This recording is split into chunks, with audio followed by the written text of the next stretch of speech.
Please stay close to us. We need to rendezvous with Lord Dan Heng. We will do everything in our power to clear the path for you.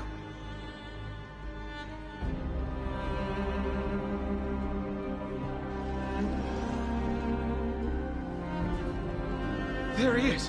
Lord Dan Heng! Quick, we must assist him!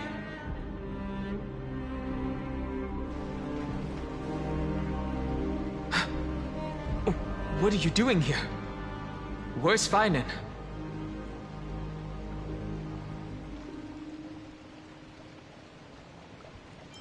We are under Lord Feinen's orders to escort both of you to safety, no matter the cost. Leave this to me and the Holy City Guards. Zeph, take them and go. Wait, Namazani. That black-clad swordmaster.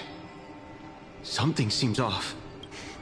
At some point earlier, they suddenly froze in place, not moving at all. Like some kind of omen.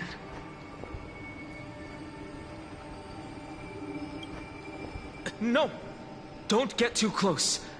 That thing's black flames are burning hot. I don't know what's happening, but leaving is the best option. I don't know which demigod graced us with this miracle. Please, come with us. Feinen, is he going to be all right? Believe in his resolve to save Akama. Don't get too close. That thing's black flames are extreme.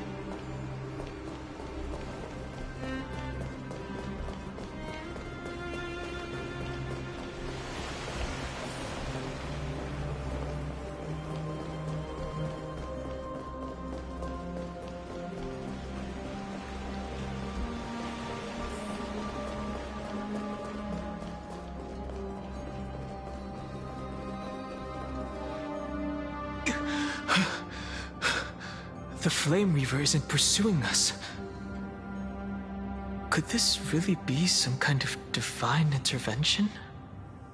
We can't stay here for long. Lady Trinan's Sentry Gate is just outside the city. Let's keep moving.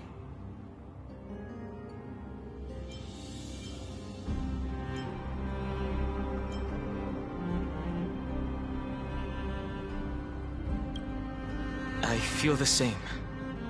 Someone should stay and help Feinen complete Aranova. For now, let's get back in contact with the Express and plan our next move. That's the safest course of action. We need more information. On that note, I have a proposal.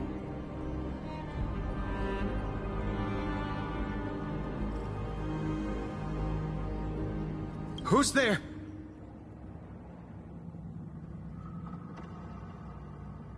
I hope to convey a message to the two nameless. Mr. Screwlum? Who are you? Stand down.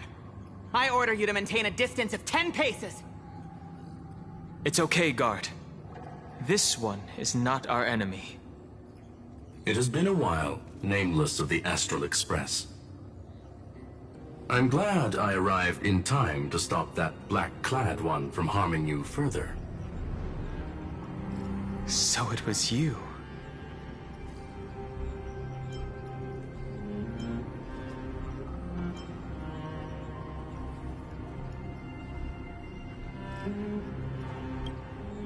Indeed.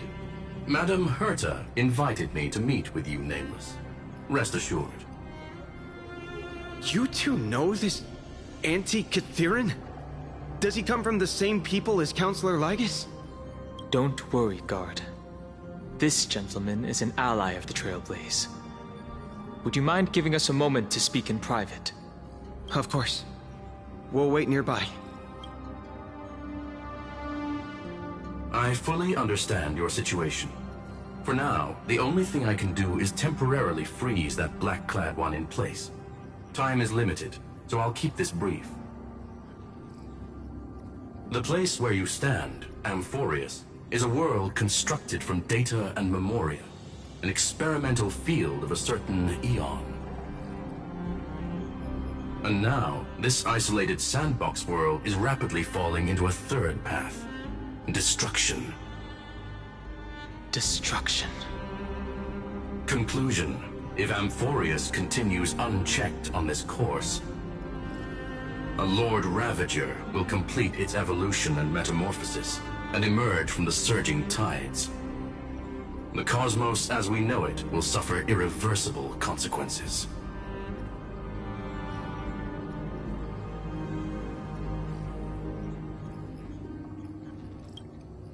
The disaster that this Lord Ravager intends to trigger may be far more severe than the Lawfoo's Stellaron crisis, because its goal is the Eon of Erudition. Putting aside the complex details of the inferences involved, I have a request to make.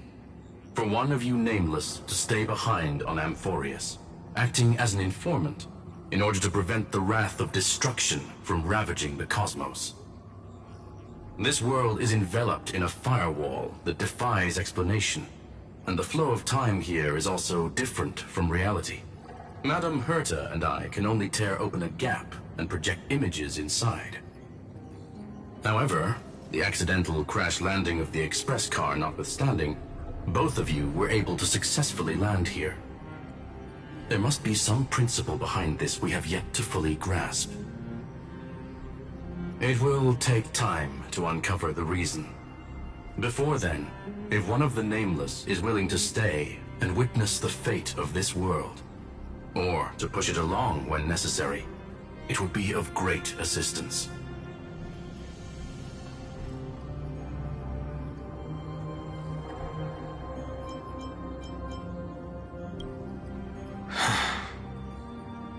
Mr. Screwlum, I believe you. So I only have one thing I'd like to confirm with you. As Amphorius is already facing its end, how can we guarantee the safety of the person who stays behind? Look at this, if you would. This curio is called a chronocognitive anchor. The two of you may view it as a kind of space anchor in the world of erudition. As long as you carry it with you, your individual data structure will be protected and will remain unaffected by the influence of digital tsunamis.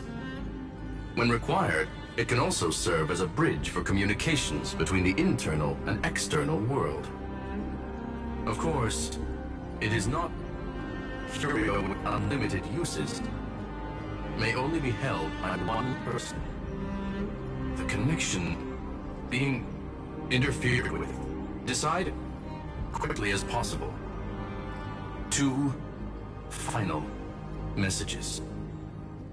1, an Intellitron named Ligus, possibly the primary culprit behind everything.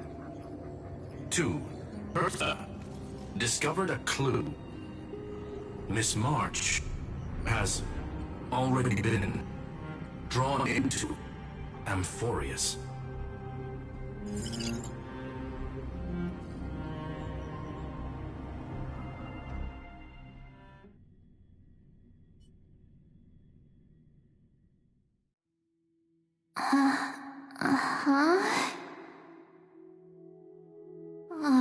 Cold. It's freezing.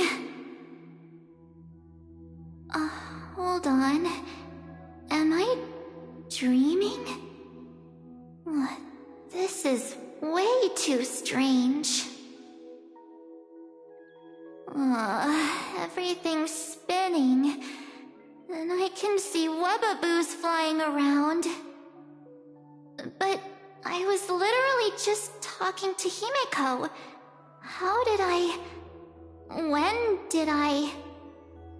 That's it! She warned me about this place right before Qlipoth glimpsed her. Oh no. Have I accidentally walked onto some weird path? Have I done something crazy without remembering? Unless forcing Pom-Pom into new outfits and borrowing Mr. Yang's shoulder massager counts. Hold up. No way! Stepping onto the path of elation can't be this simple, right? child of remembrance. Step forth into the depths of the path space. Who's there? Hey, cut it out. If you're there, just come out and talk, okay? You're freaking me out. I can't even think straight. Hold on. Is that a gate? Cast aside your fears. Step forward through the gate of memory. The voice. Is it showing me the way out?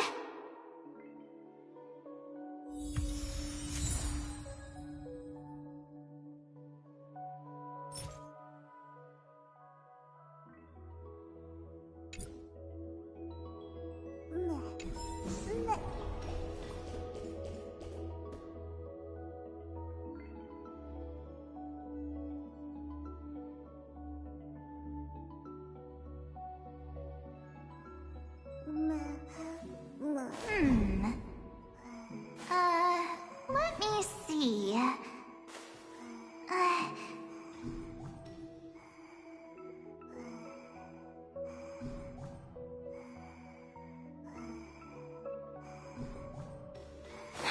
No, don't fall for it. They're lying to you. Turn back. Wait, Master Diviner? From the Luofu? Master Diviner, what brings you here? And you, Miss Messenger, do I know you from somewhere? Good to see you again, March.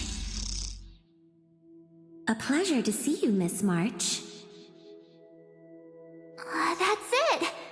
Master Diviner used the Matrix of Prescience to help me search for my memories. And you, Miss Messenger, we met in that memory space. You said to me, "The value of your life does not lie in what happened in the past, but in the present and the future." Your memory serves you well. March, I conducted some experiments with the 6 phase ice you left us. Thanks to the Garden of Recollection, the Matrix of Prescience has made a breakthrough in extrapolating the past. Now, we might be able to bypass the obstacles and look directly into your history.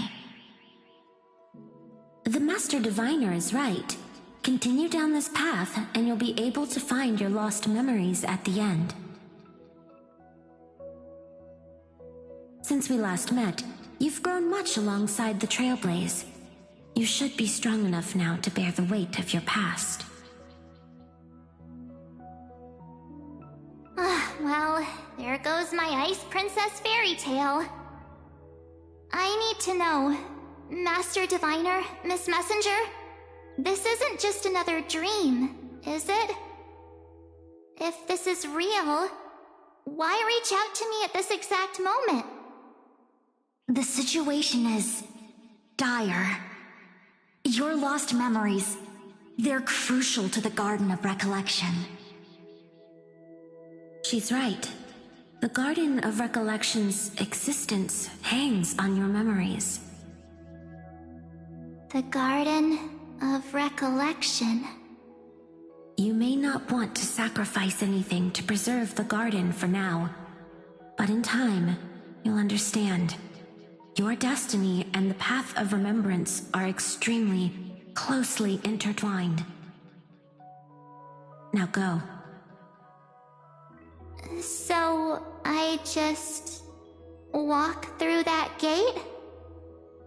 This way, March. Your past awaits beyond the Gate of Memory. Stop! They're just mimicking people from your memories! Don't let those bad people deceive you! The gate. Now it's... you two? Hey guys! What are you doing in a place like this? March! There you are! Finally. The trailblazing journey just isn't the same without you. Traveling's no fun without you around. Well, duh! What's Team Trailblaze without its star member? Wait a sec. You might look like you two, but... We understand your confusion. The Garden's allies helped us establish this Neuralink to reach you. The Garden's allies? You mean Miss Black Swan? Yes. She helped make this possible. Keep going, March. Find your past. Wake up. And travel with us again. That sounds really tempting. Finding my past and continuing to trailblaze new worlds with you? Trust in yourself, March. It's gotten us this far, hasn't it? Follow us. Let's go through that gate together. Step into your past, March. Find your true self.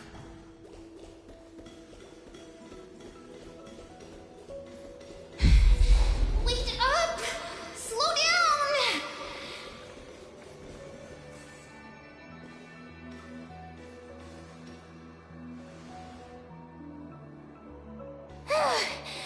At last, I finally caught up. Hey, are you alright? I'll be okay. Just not used to running around. Say, March, got a moment to talk before you make your decision? Wait, that was you? Pushing the gate away? Sending those warnings? Yep, name's Cyrene. It means Ripples of Past Reverie. Easy to remember, right? Wait a minute. We actually look quite alike, don't we? Yeah. Your pink hair is just as eye-catching as mine. And we're both bright, pretty, and positive girls. Talk about coincidence. Wow, you're quite the smooth talker. But I can't disagree. Wait, you know my name is March? Have we met? No, but I've witnessed your story through those memories just now. It's incredible, really. We might have more in common than you think. I know exactly what you're going through, which is why I don't want to see you exploited or hurt. You know what I'm going through? I know, because I've been exactly where you are. This empty space has been my home for ages. I barely remember what time feels like anymore. But there's something I'll never forget. Trust me, that gate won't give you what you want.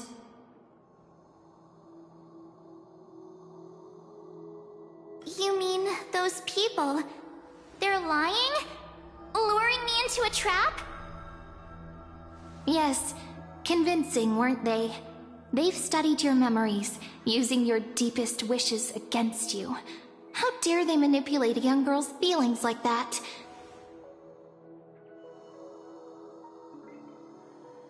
If you go through that door, the worst-case scenario is you'll become their pawn, losing control over your own fate forever.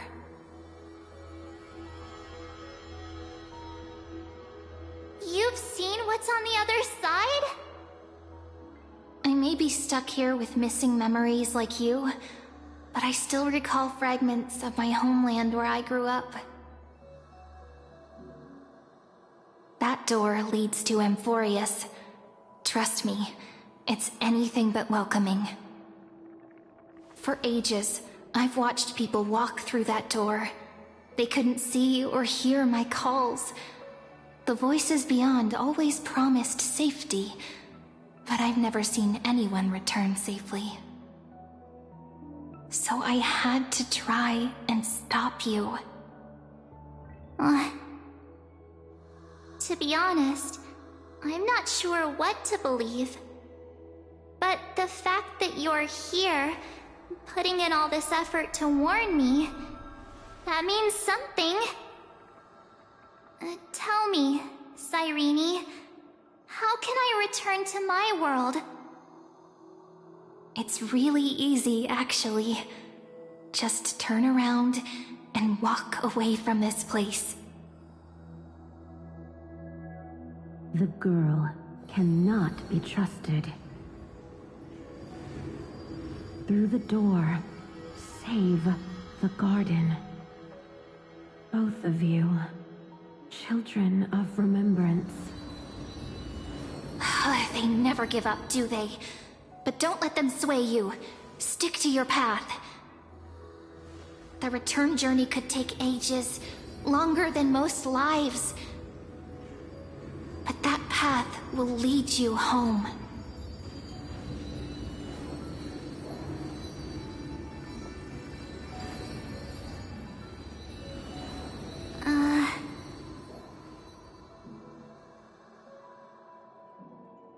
Thank you, Cyrene. I know what I need to do. I'm going through that gate. Into Amphorius. Wait, what? Don't worry. I believe you. It's just that, for me, the only place I can call home is right beside my friends. Two of my closest friends are already on their way to Amphorius. They may seem capable, but only I know. They're absolute disasters waiting to happen. They won't last 5 minutes in a new world without me.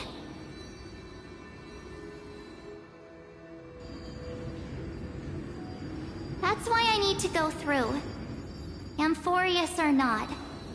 When the three of us are together, there's nothing we can't handle. We'll explore, understand, establish, and connect.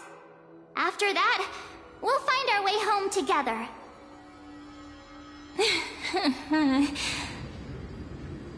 I see. You've got people who mean the world to you, too. That is so heartwarming.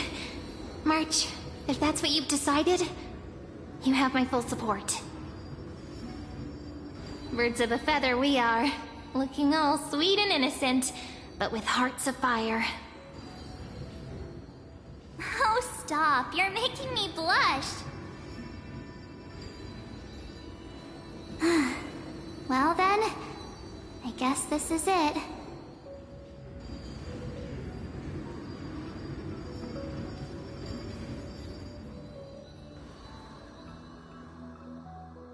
Do you think we'll see each other again? Who knows? But don't worry about me. After all this time here, I've grown quite used to chatting with my imaginary friends.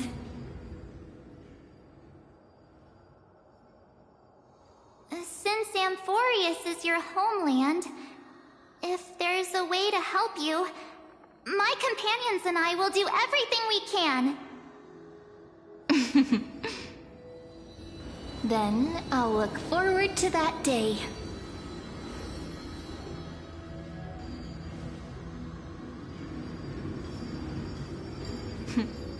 Your story awaits, March. Make it an epic one.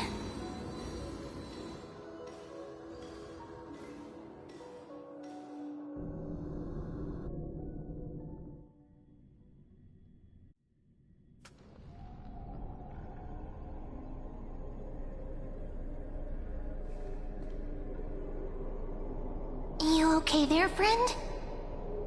Something seems to be bothering you.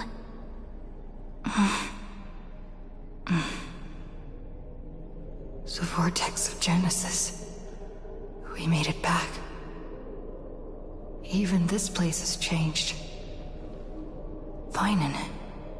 Is he ready for Aranova?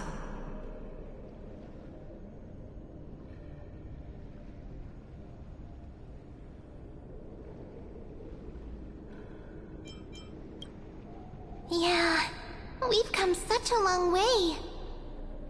If what that machine gentleman said is true, if Amphorius is destined for destruction, then I'll stay by your side until the very end. Like how you and Dan Heng treasured the Express. Amphorius means everything to me.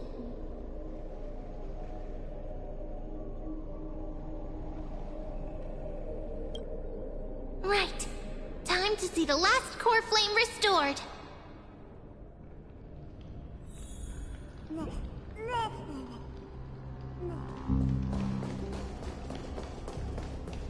Look, there's Finan! And wait. Lygus. Remember, Scrollum's warning.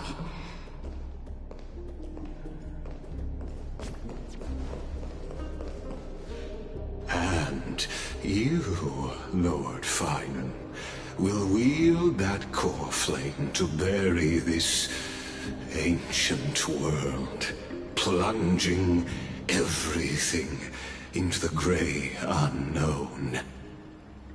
None of that matters now. This brutal, flame-chased journey has stripped away my delusions. I know the future is in some peaceful paradise with gentle west winds, just waiting to welcome us to step in. If what lies ahead is a mass of chaos, I shall cut through it myself and usher in the first ray of blazing sunlight. Is it truly you? With one last chance to turn back, you still step forward. How befitting of a trailblazer.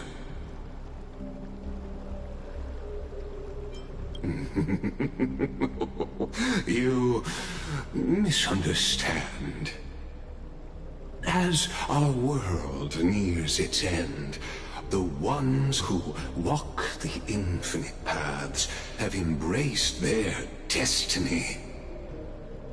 As the Theoros, it is my duty to witness the world's future and oversee this final core flame ritual on their behalf. The trial of world-bearing, the ritual of Aranova.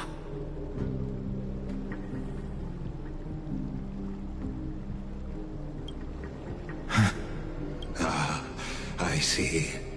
So you met my kindred spirit before I could erase his traces. Partner, what are you saying?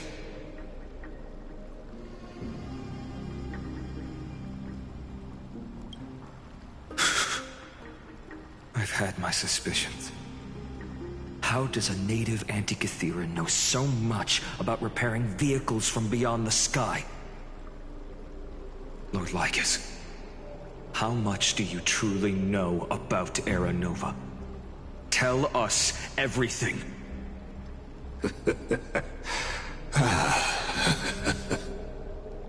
Very well.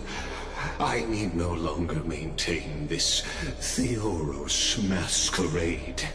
You seek truth, Lord Finan, and truth you shall have.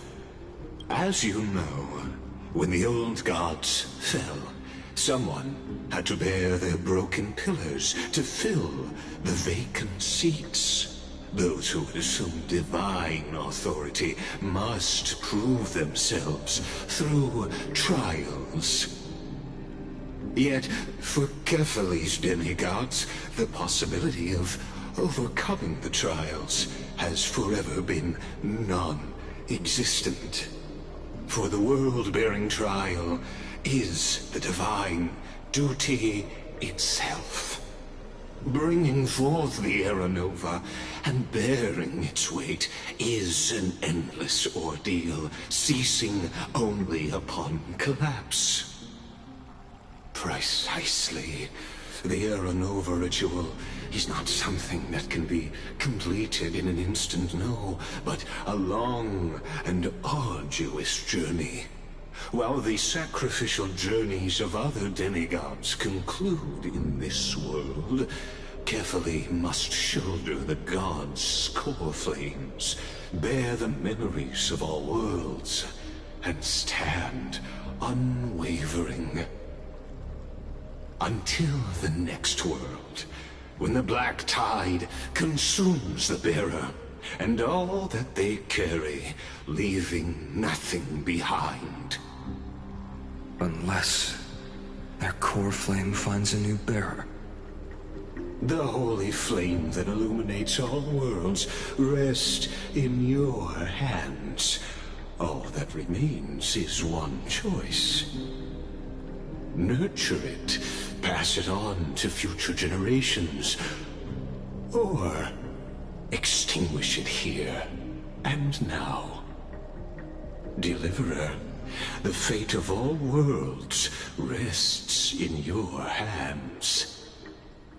Enough testing. I've made my decision. But before I ignite the dawn of the next world, you need to promise me something.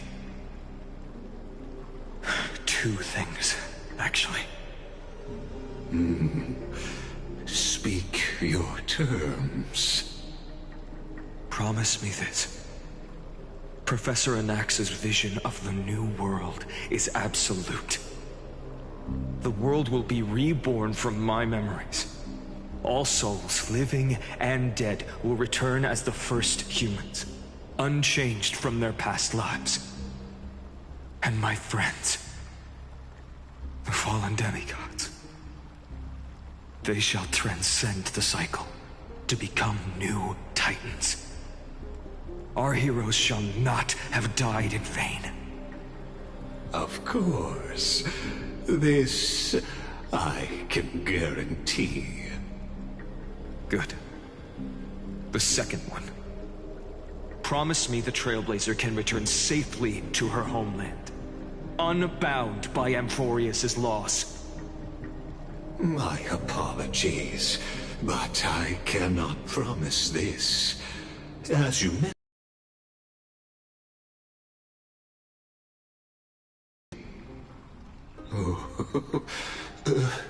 her bonds with this world run too deep.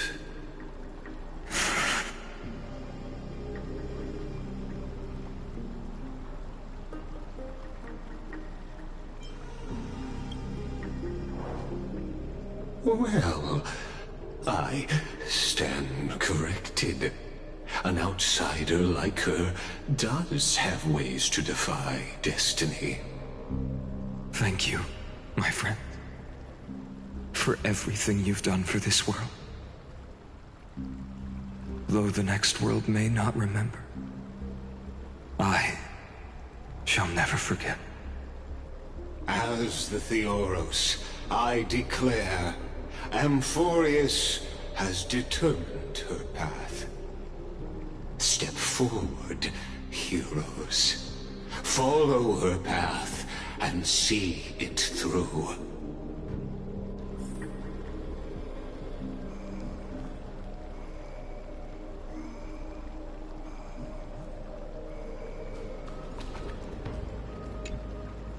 Behold, O gods, Amphorius has achieved her victory, and the Era Nova approaches. The Radiant Soul has arrived, having walked through the bustling nights, bearing the golden fire and blood, stepping with pride into daylight. He is the pure child, walking upon the path of yesterday, today, and tomorrow. He is the first to be born, first to be named among the nameless. Eternal in form, limitless in reach. He treads the endless night underfoot. Greatest of kings, protector of the displaced, raising humanity's children above their adversaries. The firmament of molten gold courses through his very bones and flesh. The greatest of schemes reveal against his breath and words. In the golden lakes of that beautiful new world, he shall wash himself clean. There. Finish what we first and last wished for. To write an ending unlike any before, for this world we so deeply love.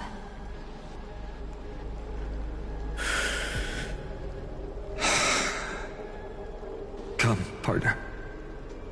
Join me.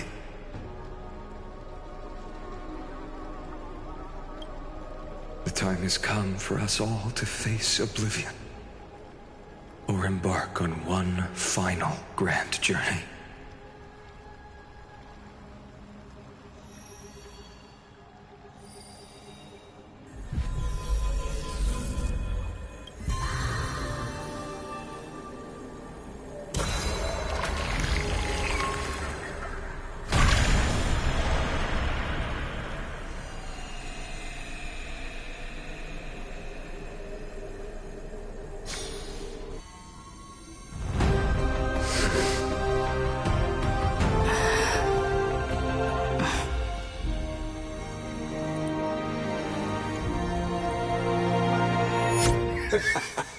What a magnificent and epic adventure. The hero's journey reaches its end, and the truth behind the Era Nova is about to be revealed. Is that truly the case? Here, as the Theoros, allow me to humbly request that you find a moment to listen to what I have witnessed. This is about the nature of Amphorius itself. A story of the prime mover of life. My, what a broad topic this is. Where shall we start? Ah, got it. Let's start at the very beginning. The Big Bang, the birth of particles, the emergence of all things. Just kidding. What I mean to say is that time, space, matter, all concepts exist solely because we perceive them. This is called the erudition. Without it, the universe would merely be a chaotic book written by chance, yet unread by anyone. As your acquaintance, Lord Anaxagoras, suggested, everything in Amphorius exists through new spores, living in the memories of those yet to come. Oh, how beautifully it aligns, revealing universal truths in such simple terms. Only he could solve the riddle of what exactly are we?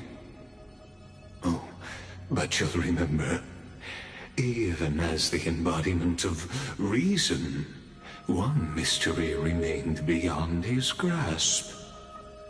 If that is the case, whose memories did the very first new spore sprout from? Ah, as sages across ages have asked the gods, what is the prime mover of life? But let's set aside the Grove's teachings for now. Look further. past Amphorius, to what they call the Forbidden Realms beyond the sky. Do you know of the Scholar's strife? During that grand yet brutal war, waged in the name of erudition, a genius's legacy was abandoned, strewn across the cosmos. The Scepters, a macrocosmic computational array beyond mortal comprehension. Made to emulate the Aeon's thoughts, it became part of the Aeon's cognition at birth. Scattered throughout the cosmos, these arrays act as celestial body neurons for Nous. But regrettably, as everyone knows, the erudition forsook them all. But what nobody knows is that, though forgotten, they never stopped seeking the divine answer. A question that survived war and disaster, stumping even the greatest minds, including both mechanical emperors. Now, we come to the real truth of Amphorius. What if, hypothetically, a scepter found the answer to the prime mover of life? If, through endless solitary extrapolations in the cosmic code, the one deemed as a failure by the Aeon of erudition found proof through the ages, what would happen? Perhaps the answer is simpler than you'd think. From a perishing neuron devolved into true life, reborn through the gaze of another Aeon. This is a tale from the distant past, unknown to all, even unheard by the greatest geniuses. Now, let's leave the Scepter's story here, returning to where we began. What is the prime mover of life? Actually, you know the answer better than you realize. It's been by your side, accompanying you throughout this long journey. Right now, it awaits you ahead. In that brave new world, beyond the end of Genesis.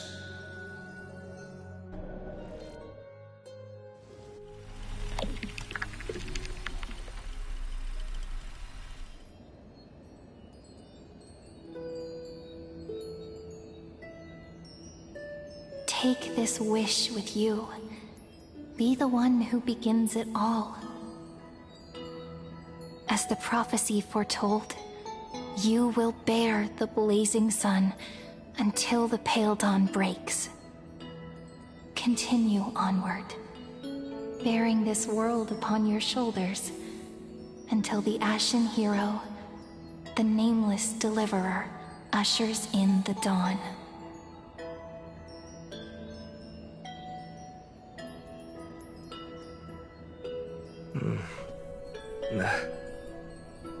Such an odd dream. Strange. Like I've dreamed this before, but it all slips away when I wake. Only a voice remains. Who was that?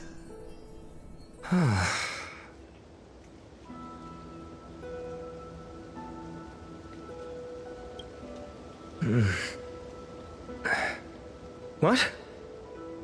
Ah, it's you. Whoops, I fell asleep there. What a strange dream I had. It's gone now, though. But look, perfect sunshine. The day is still young. Let's go find Cyrene, partner. We promised to be there for her oracle card reading today. It's right about time.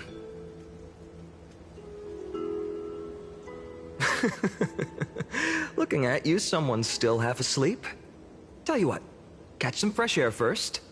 I'll hang around here.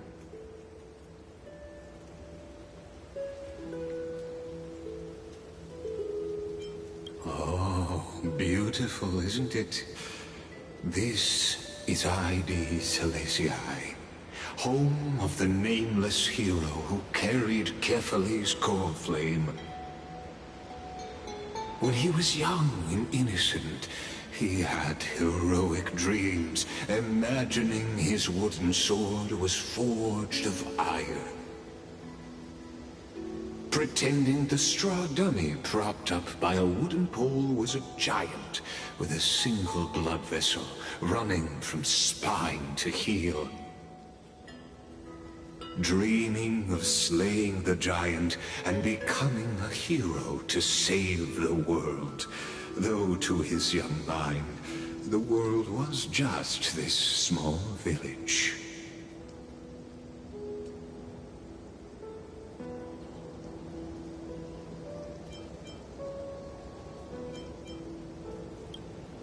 Sharp as ever. Indeed, these memories you witness are the first steps of his journey. These are his first memories.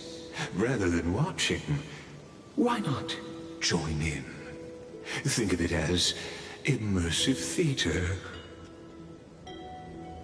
Become his lifelong closest friend, witnessing his hero's journey from the best seat in the house, as the nameless hero whose unwavering guidance shaped Finan's destiny, yet whose name was never recorded in Amphorius's history.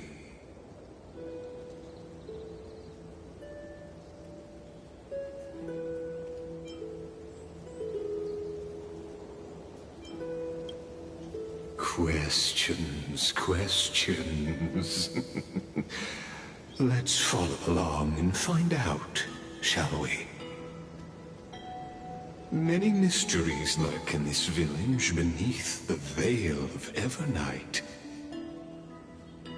Your questions will find answers as the story unfolds.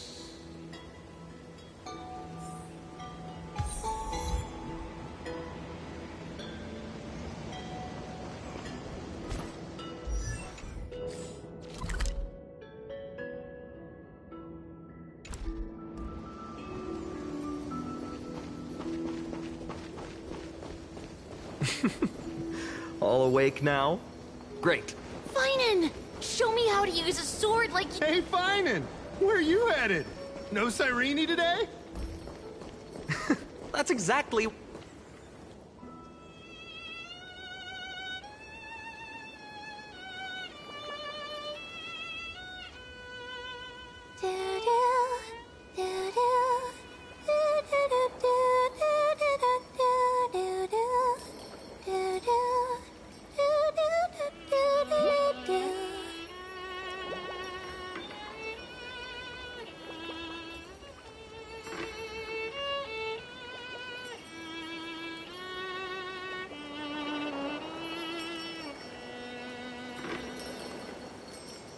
Found you.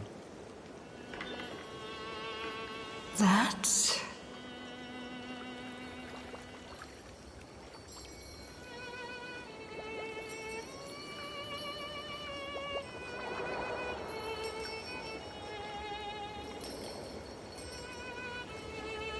Goodness, look at you rushing about. You've got the poor swing all startled. Hmm?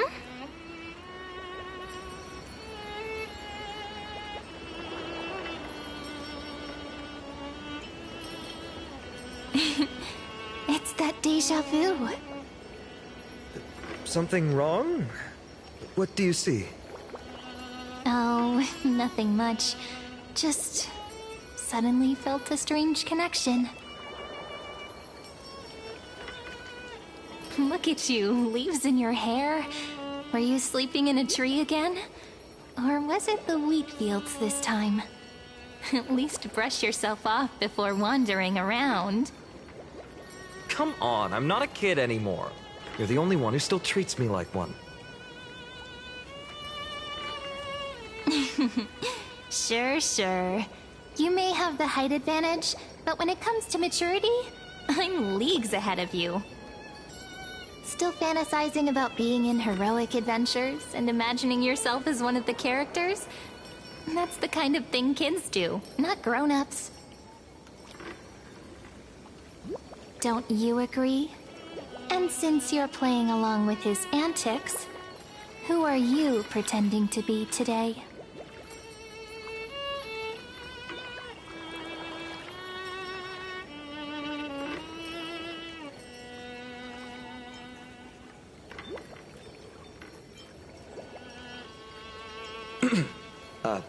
Today, she's going with Stellaron Hunter.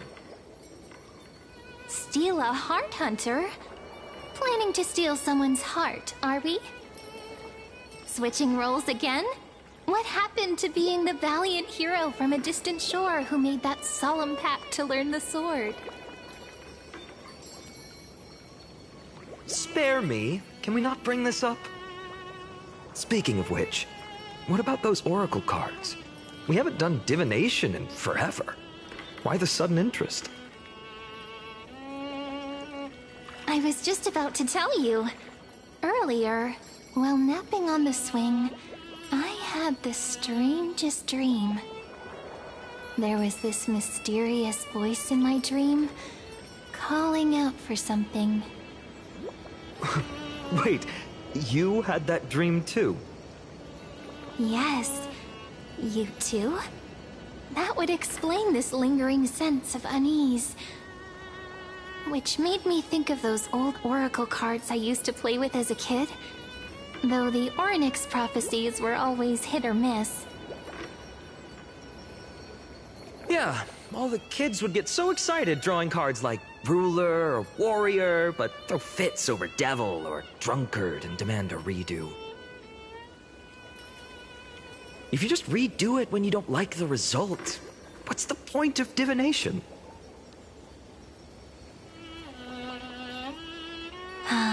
The blessing of childhood. Believing the gods might not notice our little corner of ID Silicii, willing to let our small deceits slide. Still, fate is absolute. After all, we never really know just how far into the future the prophecy extends. Anyway, let's go to our old secret base and look for those oracle cards. Now, where did we hide those? I can think of a few spots. Let's go check it out.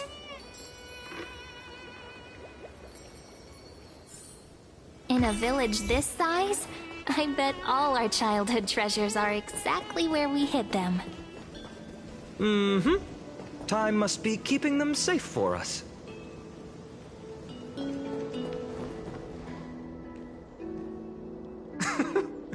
Well, those were the days. We'd always meet either by that statue in the village or right here. Right? And I remember you never used the front door when you wanted me to come play. You always climbed over the wall. You were such mischief makers. Just like a certain someone who has a habit of showing up unexpectedly. Right?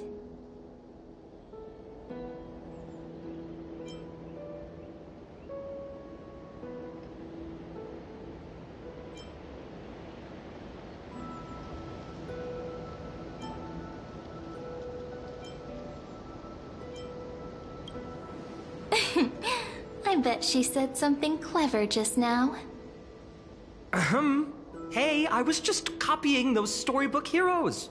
They never take the beaten path. Still, it's embarrassing. I've been the only one here for a while, and I haven't kept up with the cleaning. With so many spots to check, where should we even start?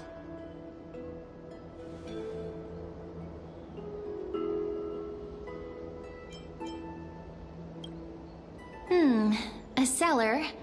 I think I remember one. It was deep. So very deep. Well, if we're talking Wonderland stuff, it's not that different from my hero stories. All right, let's split up.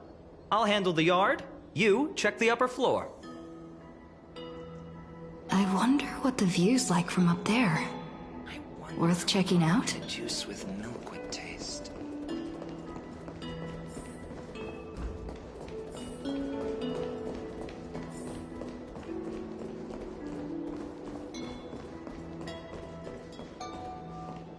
The girl before you carries an air of mystery, her secrets elusive, yet her demeanor toward you is exceptionally warm. You can't help but wonder, could there really be some kind of mental connection? The view here hasn't changed a bit. You know, besides the swing under the big tree, this has to be my favorite spot in all of ID Silicii.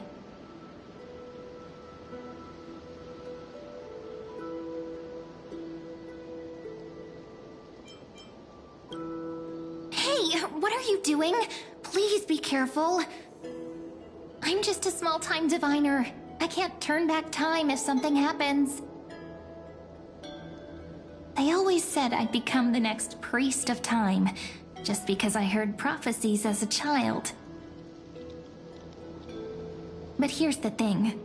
The more divinations I do, the more doubt creeps in. I want to believe the prophecies, but actually leaving ID Silicii. Where will that waiting ship take us, I wonder? Here they are, the Oracle cards.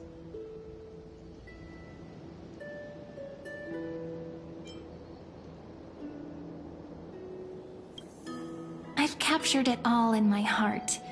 This view, and most precious of all, my childhood friends. There we go. Looks like the gods do listen to our thoughts.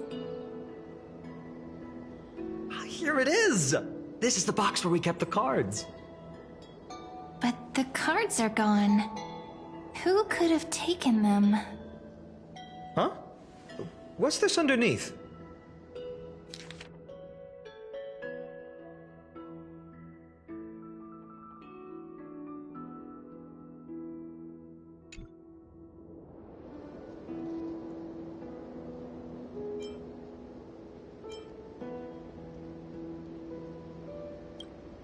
Hey, don't go changing the words. I see now. Those sneaky little ones. So that's what they've been up to. The ones from Remembrance Maze, you mean? Yep. Let's head to the back of the courtyard.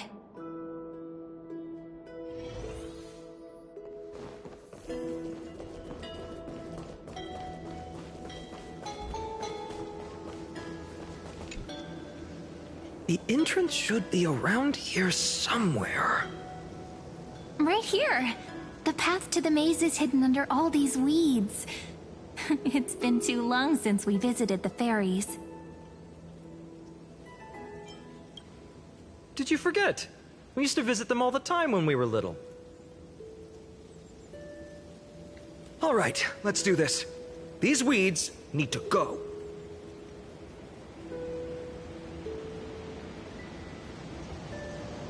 Pretty sure this is it? Should be this way. There it is! The entrance! That hollow in the tree.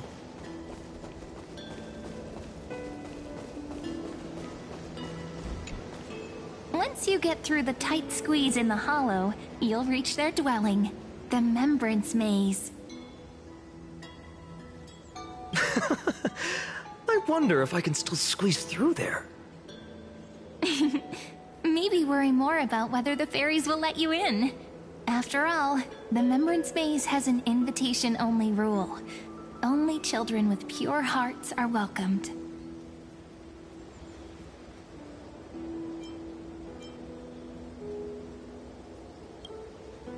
trailblazer profile? What's that? Regardless, how about we try getting through the hollow first? After you, then. What? Oh, sure, I'll go first.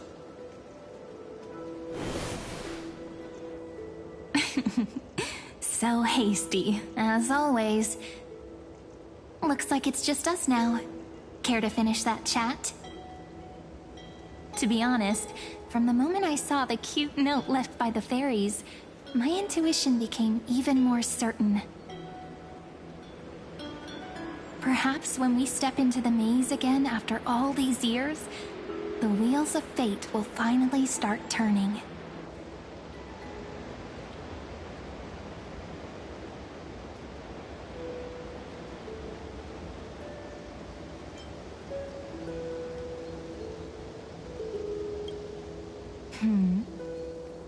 What if I am? What would you do? Just kidding. Don't read too much into it. If fate is set on its path, no matter where it steers the world, if we're together, there's nothing to worry about, right?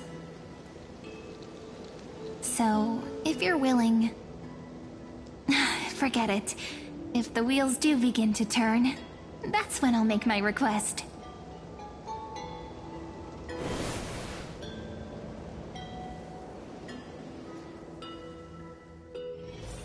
I made it! Oh, that wasn't easy. I can't remember the last time I came here. Wait a minute. Are you... Look who it is! Rini and Snowy! Whoa! Look who's finally back, Memmy! Snowy, you've grown so tall and dashing. I couldn't even tell it was you at first. We had to grow up. Sometime. But look at Rini. She hasn't changed one bit. How fascinating. Perhaps I'm like you, Rayleigh Mem. Just another fairy of the maze.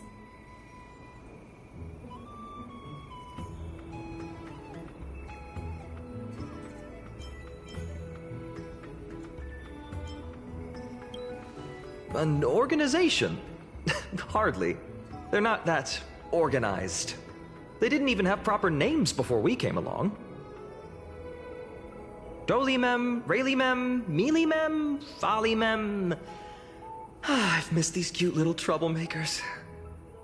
We used to gather around the fire, singing and dancing, imagining all our future journeys.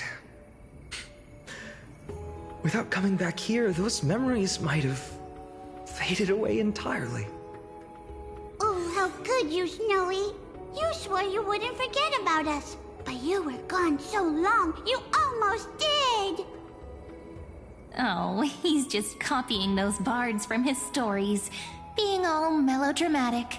He couldn't forget about you all, even if he tried. Actually, we're here for the Oracle cards. Have you seen them? Oh, the Oracle cards! Right. The Chief asked us to get those. Chief? You mean Dolimem? What do they need the cards for? If they want a reading, they could just ask me. Oh, I'm not sure. But Chief specifically wanted to meet with you all. Let's see. They should be... That's it! This way, everyone! Watch your step. The trunk's slippery.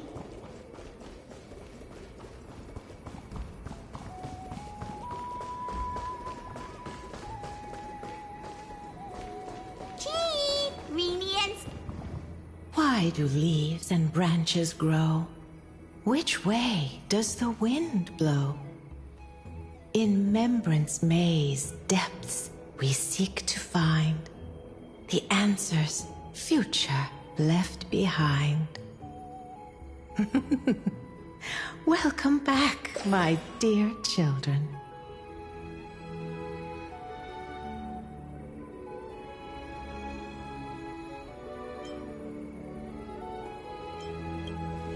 pink ones? That's strange. I don't recall any pink fairies in the Membrance Maze. Have you seen any, Chief Dolimem? Oh, Chief, you haven't changed a bit. Still so full of life. Oh, no need to fuss, my child. You haven't forgotten, have you? As long as our songs are sung, the children of the maze will live on. Just as our paths stay forever linked. Here, take it. I'm sorry I had to resort to such methods to bring you here. My book of oracle cards. Thank you for keeping it safe. You know, you can always just ask if you want me to divine something. Still, bringing us here like this after so long. Is something wrong, Chief? Yes. The Veil of Evernight whispers to us once more. It tells of a new fairy who will soon enter the maze. Indeed, every time a new fairy arrives in the maze, it means that beyond the Veil, in the vast lands far from Ides Elysiae, a great calamity is on the horizon.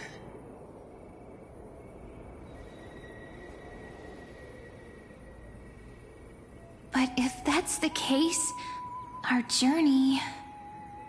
Will have to be cancelled. If disaster's coming, we should stay in Ides Elysiae just to be safe.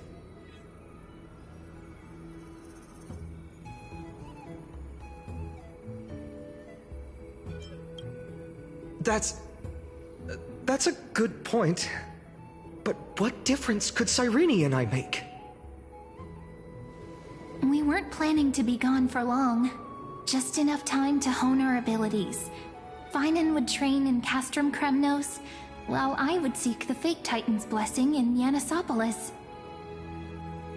Then we'd return to Ides Elysiae to help keep our village safe. It's okay. I can still practice my swordplay here. Some things you can learn on your own. Well, probably. That's not very convincing. Here's a thought. Let's have Cyrene do a reading. If fate wishes to show us its path, we might find some peace of mind. But what if we don't like what the cards tell us?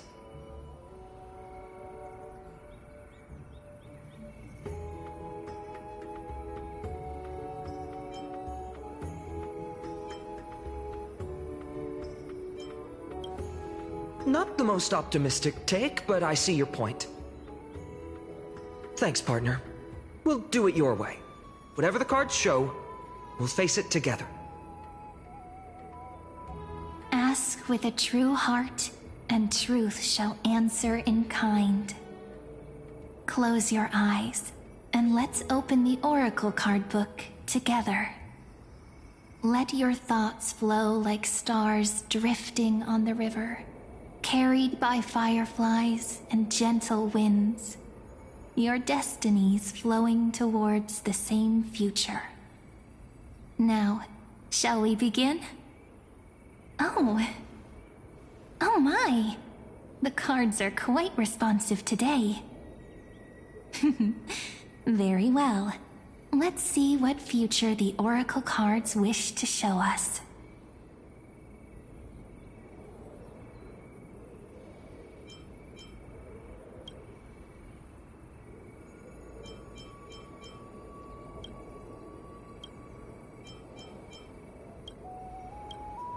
The Deliverer. According to the tripartite prophecy, this card means absolute harmony and perfection. In fact, it's the only Oracle card without a dark side. What, no Divine Whispers this time? Oh, silly. This is simply the card you drew for yourself. The sleepy village of Ides Elysiae, in just one fleeting moment, welcomed an array of legendary figures. The Weaver, Gatekeeper, Ruler, Traveler, Servant, Healer, and Scholar. Their stories and wishes showed the village boy glimpses of a world larger than he'd ever imagined.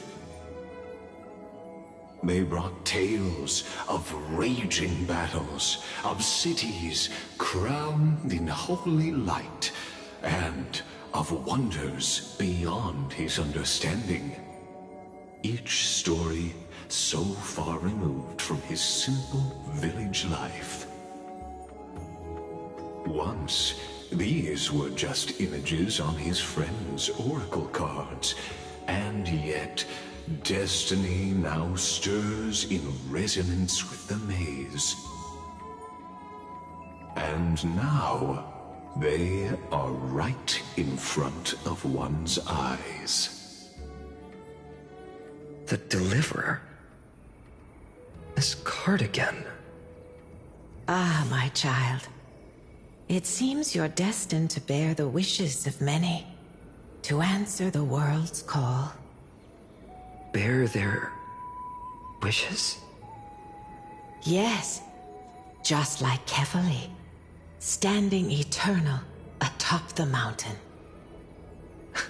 My parents, they only wished for me to grow up, well, to help around the village, stay out of trouble.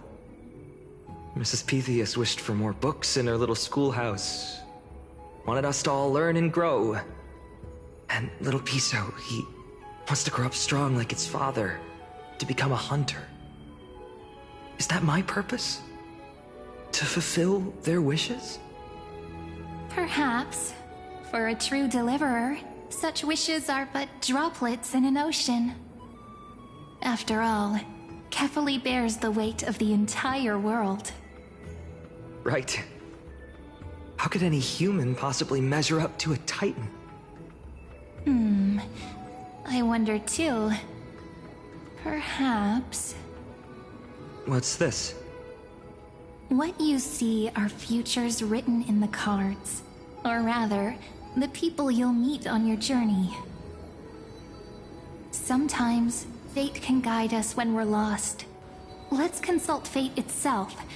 Maybe then we'll know why we must take this path. And learn just how many burdens one must bear to become a true deliverer.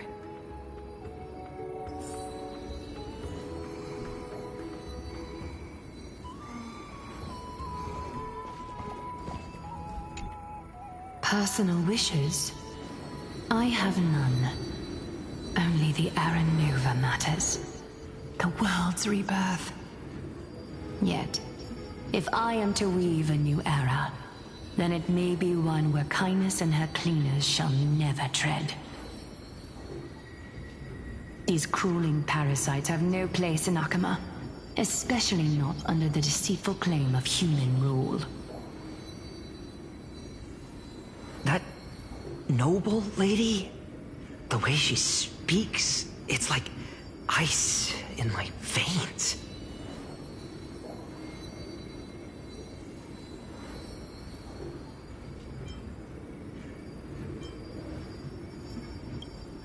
Huh. Not exactly the warmth I'd expect from someone selfless. Teacher, perhaps you could share your wishes with us? Oh, Snowy. You want to know about our wishes now? I wish to meet Trian again, in the Sea of Flowers where the West Wind ends. And Aggie, I want to see you shed that golden thread cocoon around your heart. Just once more. Smile at us again like that bright-eyed girl in white who stood before the Yanisopolis temple. Finally, I I pray that the footsteps of lost souls no longer wander aimlessly. Instead, replaced by the bright songs of prayer. Are we wishing for too much? Well, let's say these 3 wishes represent Trian and Trinan too. Those wishes are truly wonderful. They even stir something deep inside me. Then we can rest easy, because only you can make these wishes come true. Only me? Mark these words, Snowy. See you tomorrow.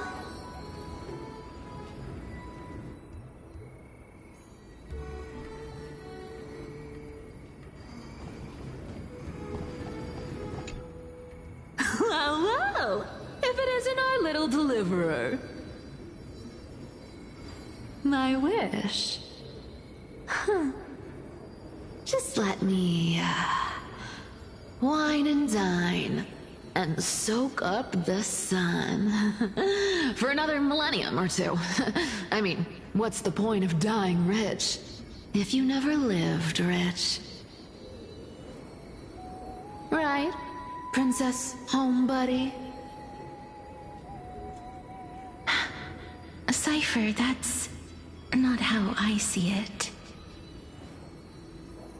My one wish is to find that missing piece in my life. To feel someone's embrace once more. That warmth. I've felt it before, and it's my dearest memory. And speaking of riches,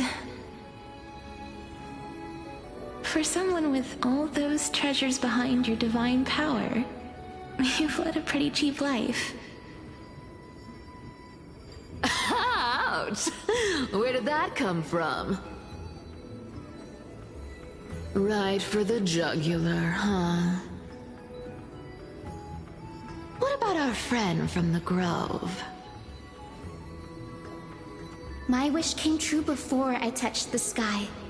I transformed my healing power into gentle sunlight, distributing it equally to every life I cherished and loved. You two are so selfless, aren't you? No surprise Aglaya wanted you for the flame chase journey. You know what? I did have one wild dream. To know what it feels like being born a noble lady, drowning in riches. Just think, if I traded places with that seamstress, me in the mansion, her on the streets. I'd like to see if she'd still become the Gold Weaver then. Maybe I'd even take her place.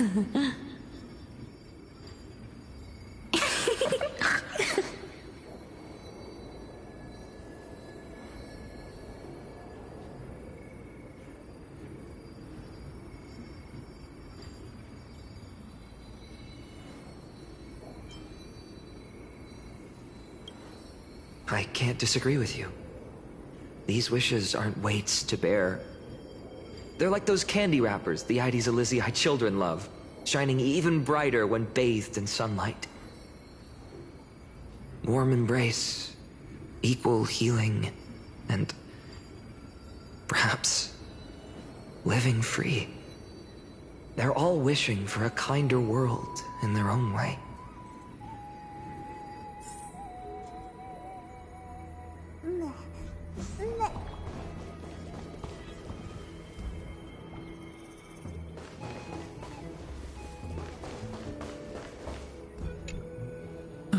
Finan, my student. Must we go over this again? Listen well. I detest the word wish. It reeks of mortals crawling before their gods. My life's work is done. All that remains is for you to take the final step and prove the ultimate truth. I, Anaxagoras, shall become a god of the new world. Through irrefutable logic, I will prove that mortal wisdom can achieve divine greatness. Isn't he, you know, a little... I mean, I just daydream about hero stories, but he's fantasizing about becoming a titan?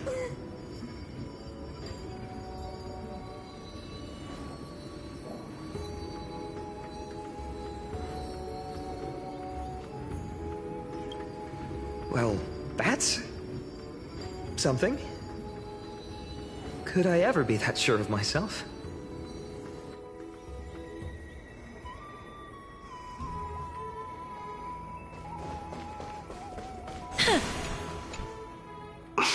Finan? Since when did you become so timid, asking such juvenile questions about wishes? What's that supposed to mean? What's with that condescending tone? No way I become friends with this half-naked show-off, right?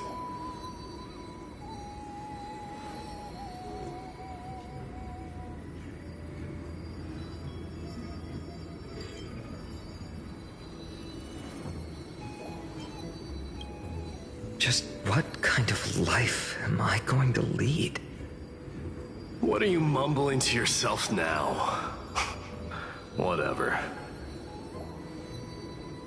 The wishes of the Kremnon warriors are done, but I survived 1,000 deaths only to fall to a coward's blade. That masked flame reaver who struck from behind. Finan, you look... Never mind. That blank look tells me you're completely lost. My wish is simple. One honest duel. Face to face, blade to blade. Then I'll strip away that mask with my own hands. Nothing but violence and vengeance. This person's wish is nothing short of brutal. Still, those eyes burn with the noble pride I've read about. This wish, I shall not forget.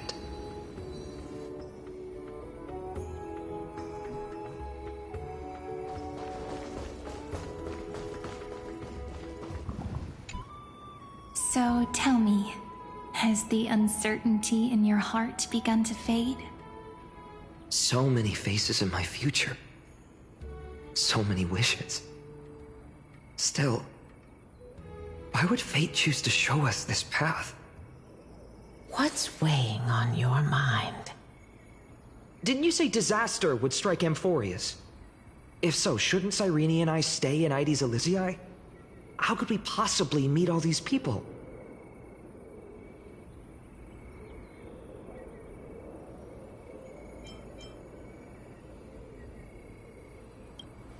If that's true, then who will protect everyone in Aides Elysiae?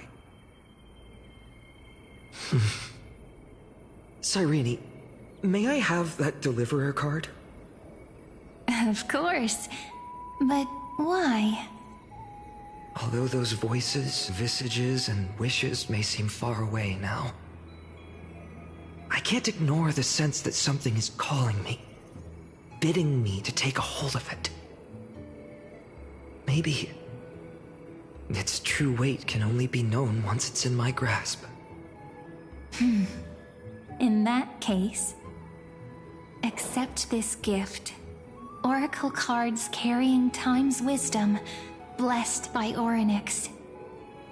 May they journey with you, become your memories, and spark rippling waves of change in times to come. I'll hold these words close to my heart. But now that I'm holding them, they don't seem all that different from ordinary playing cards.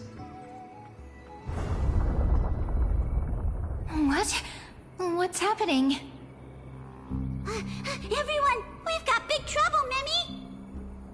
Burning, smoke everywhere. It's all coming from beyond the maze! What's going on? It's here. The seeds of disaster have already taken hold, sooner than we had foreseen. This time, not even the Veil of Evernight could shield us. You mean... Aedes Elysiae will be swept up in the prophesized catastrophe? I'm afraid so. My children, take shelter in the Membrance Maze. One step outside, and this horror will consume you both. But my parents... the whole village...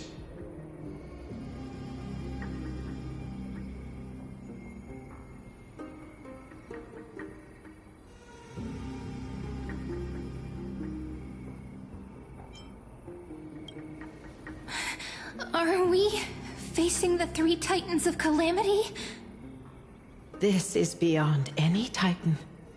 Beyond any danger you could overcome with strategy alone. It's an unspeakable horror that twists all life into abominations that never bleed nor cry. Even Titans fall to its corruption, burning from within until only empty shells remain, knowing only death and destruction. The Black Tide. That's what this calamity truly is. It consumes all in its path, sparing none but the Membrance Maze. Not even Titans can... Yes. So please, don't leave this forgotten realm the gods abandoned. You are the first to uncover our presence, and the only two who can enter the maze. We don't wish for you to throw your lives away. Finan, what path do we take?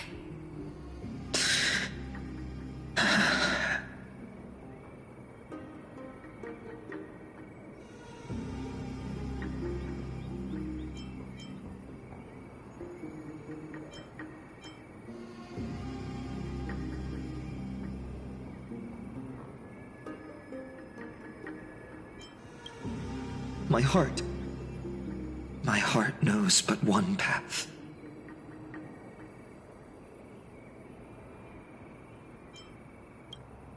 I learned the sword to protect those close to me. If I run now, I'll never be worthy of lifting a blade again. Then... we know what we must do. Indeed. Our friend is right. We must take action. Forgive me, Chief, but Aedes Elysiae needs us. And as her child, I must act. Very well. Make sure you protect yourselves. With me, Cyrene. Join us, my friend. Even without a sword, I'll take a rake. Even with the roughest steel, I'll keep our home safe. Deliverer. The card's truth extends beyond its mere literal meaning. There's another hidden layer within. Not someone perfect from the start, standing high above, casting merciful gazes upon the world. But one who starts small, from a humble village, expanding their world within step by step, learning to save others as they grow. When we were little, I told him I wished this world would never need a deliverer. Now that wish has shattered. Yet I'm glad he's chosen to walk this path. And all of this happened because you believed in him, friend. Shall we? It's only when you're by our side that Finan and that our hearts find their courage. I know you're watching us right now, aren't you, great hero from the future? Oh, deliverer. Such cruel irony. Though destined to bear the world's burden, this boy can never become the hero to bring forth the dawn.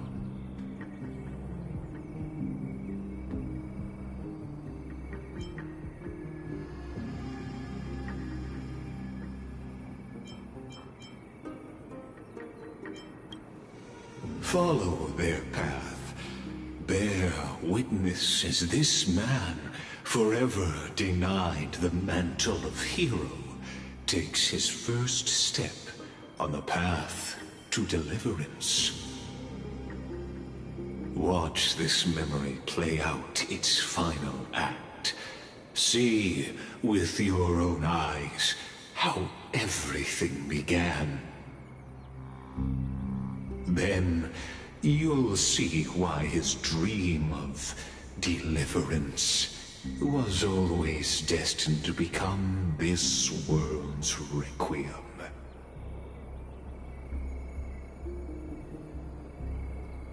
A sun red as blood, wheat fields turning to dust, and in the heart of it all, a village aflame. In that moment, the boy stood in what felt like the end of existence itself.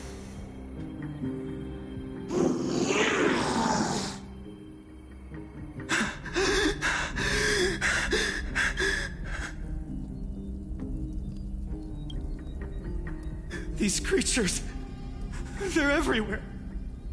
Someone, anyone, where are you?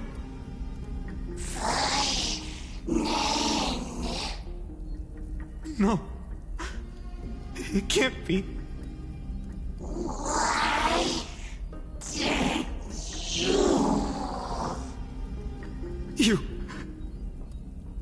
Are you talking to me?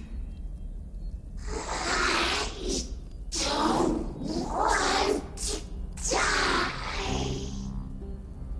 Weren't we best friends forever? No. That ribbon. Olivia. No.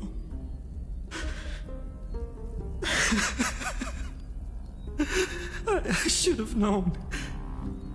Save us. Save us.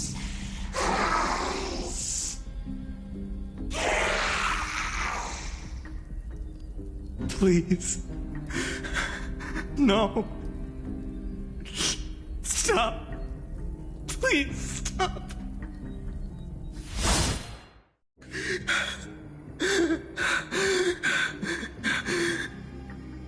Olivia, I'm so sorry. And these monsters, they're all... Why? Why is this happening?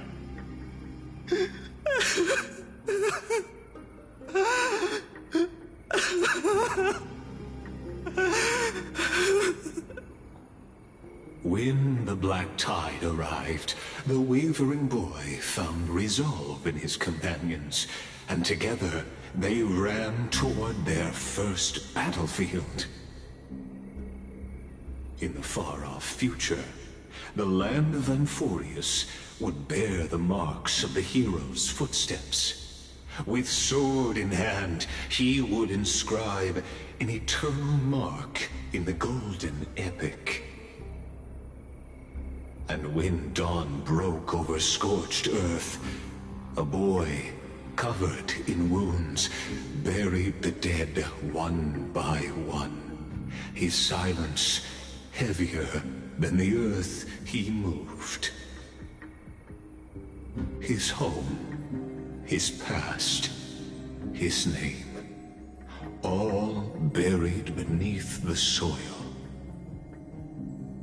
His feet carried him forward, over the pillar of stone, Beyond the chalice of plenty, through the deadly fogs of the Hand of Shadow.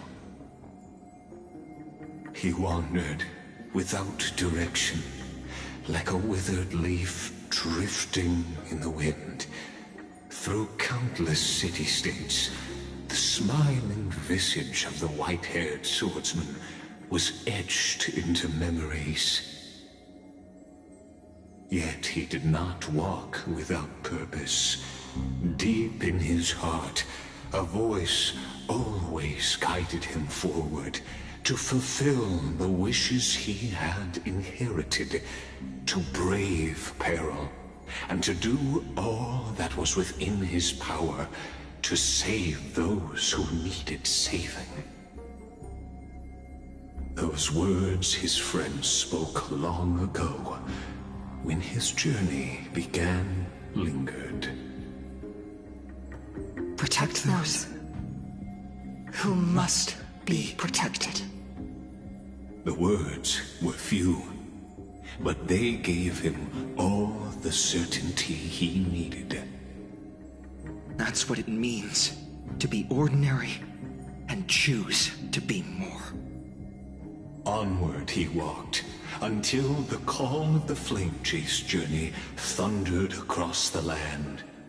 In the vision painted by prophecy, humanity would triumph over the gods, seize the core flames, and ignite a new dawn for Amphorius.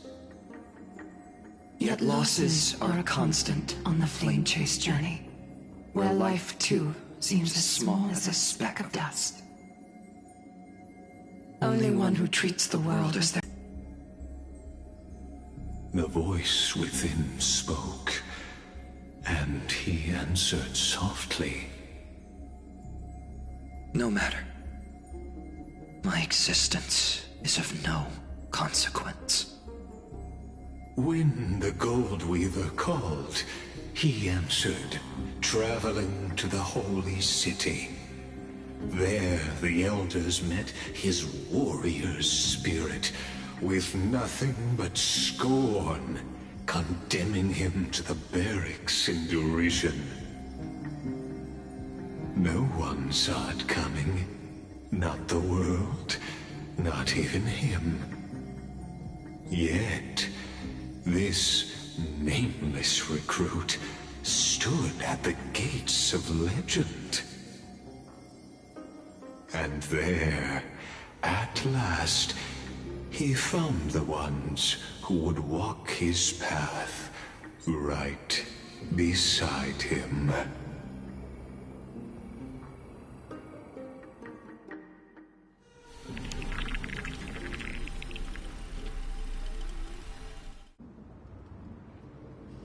This is the Abyss of Fate. Hold on. Finan's here too? And is that Mighty and Trinen?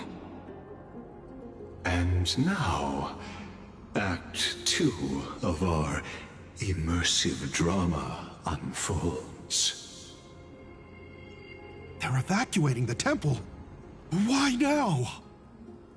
Are you insane? That blonde man is the Crown Prince of Krymnos. Mess with him, and every last person in this city could wind up dead. Calm yourselves. The Holy Maiden has everything under control. We need only wait patiently. Behold, it is the month of Gate, Light Calendar 4926. The Crown Prince of Krymnos, Midimos, has led his forces to the gates of Akima. As you know, though Midimos was proud, he did not engage in needless violence. He challenged the elders of Akima to a duel, not for glory, but for the rights and dignity of his people, to ensure they wouldn't live as second-class citizens in foreign lands. After Aglaya's mediation, Finan met Mighty Moses' challenge as the Elder's representative. This duel was to change the course of the Flame Chase journey itself. So, as Finan's most important companion, his lifelong friend, please continue to bear witness to his memories.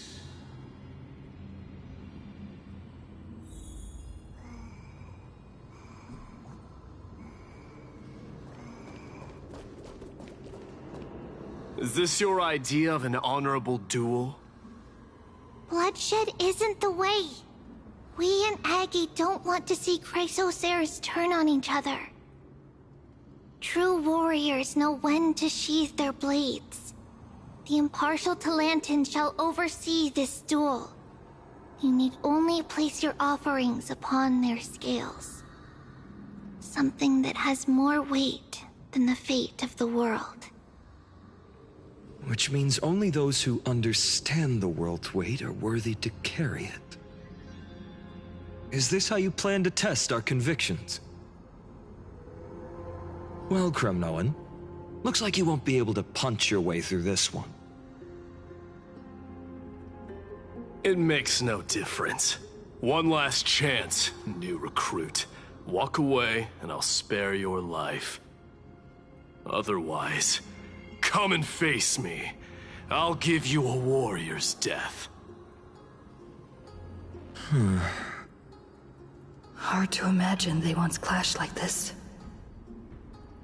Holy Maiden, I can't help but feel like a pawn that has stumbled into some greater political game.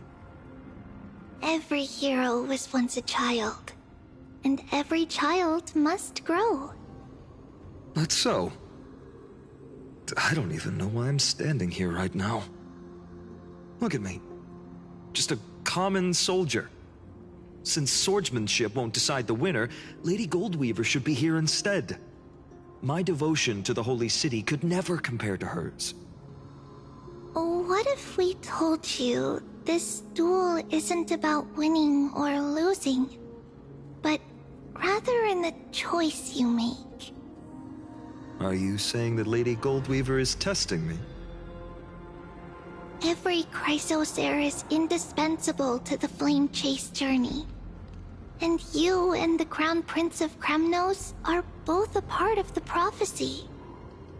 What the duel marks is not an ending, but a beginning. So, listen to your heart. We wish only to hear your answer. True enough.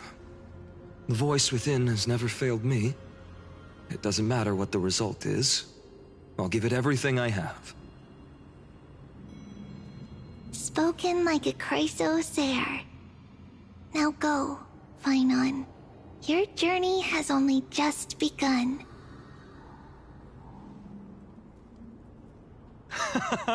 That's right, comrade. It's time for us to teach that proud prince a lesson together.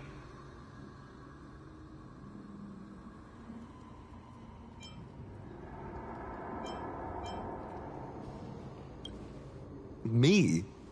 With him? Don't joke around like that. Still, on the topic of the Temple of the Three Fates, here we are, at the Temple of the Time Titan. And I don't even know how Cyrene's studies are progressing. We haven't really had much contact since I set out.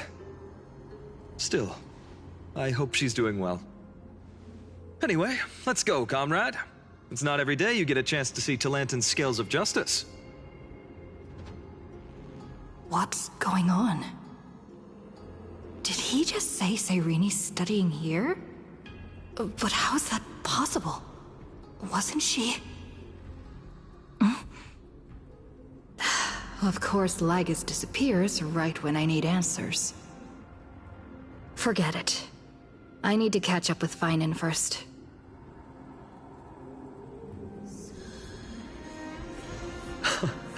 Amazing. Talantin may have fallen, but their scales remain true to their purpose. I hope you still remember your purpose, new recruit. You seem awfully confident, Kremnoan. Let's see how you define the idea of weight. For your information, in Castrum Kremnos, the punishment for profaning a duel with such crooked words is impalement. But as we're in foreign lands, I'll indulge you. The signet of Kremnos, the crown jewel of our people. That's my choice. A ring. Not just any ornament, I'd wager. What's the story behind this little treasure? Don't push your luck. Think I'd pour my heart out to you? Just know that Kremnos' 1,000 years of glory could bring a titan to its knees. Let alone a nobody like you. So to him, glory and his people outweigh the entire world. And the very destiny that Mighty himself will eventually shoulder.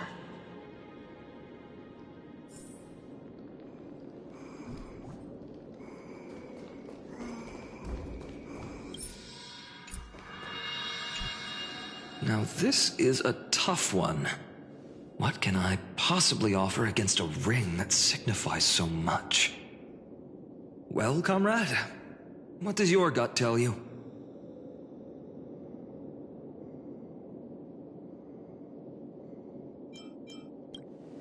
You mean my conviction? But just resolve isn't enough, is it? Unless I literally gave my heart. No way! Only an Idonian would do something that crazy.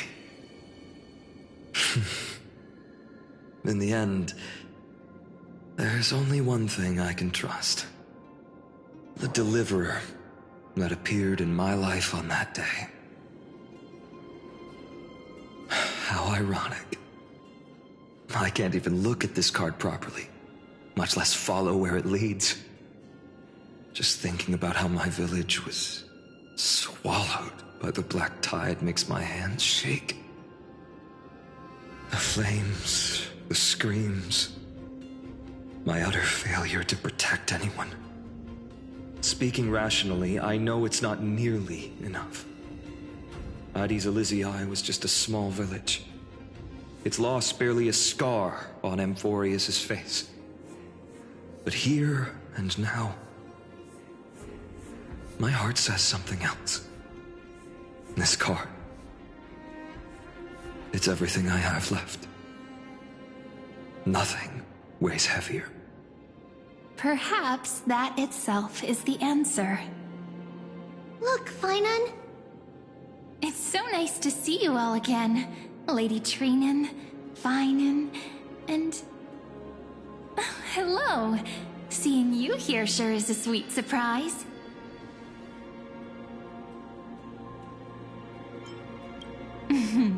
Why so surprised? Could it be... did you miss me? Cyrene?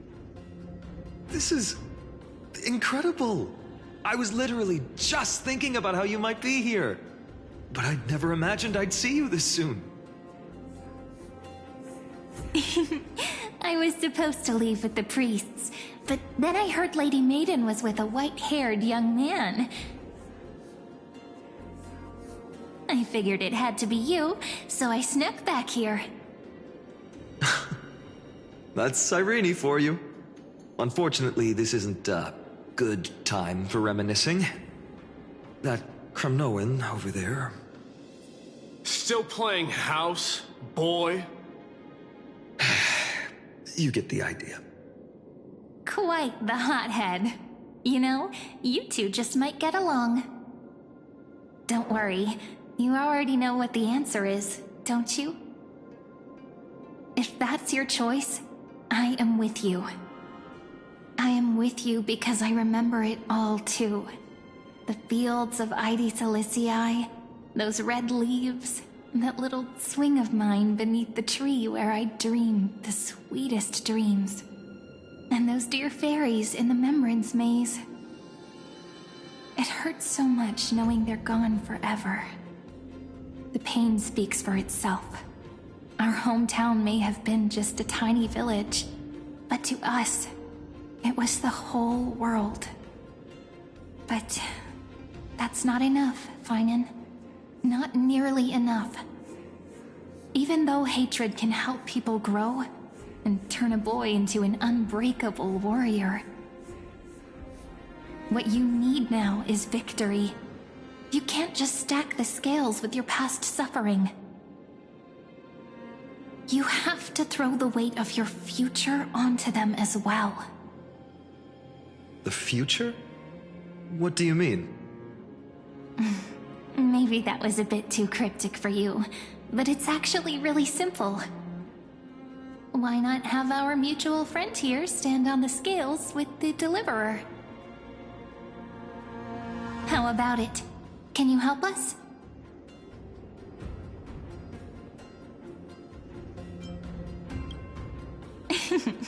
Relax. Our dear Crown Prince won't have a clue. Let's try that. The fate of Akuma hangs on this duel. I must claim victory, for their sake. I will stake everything I have. Stand with me, comrade, and we shall become heroes.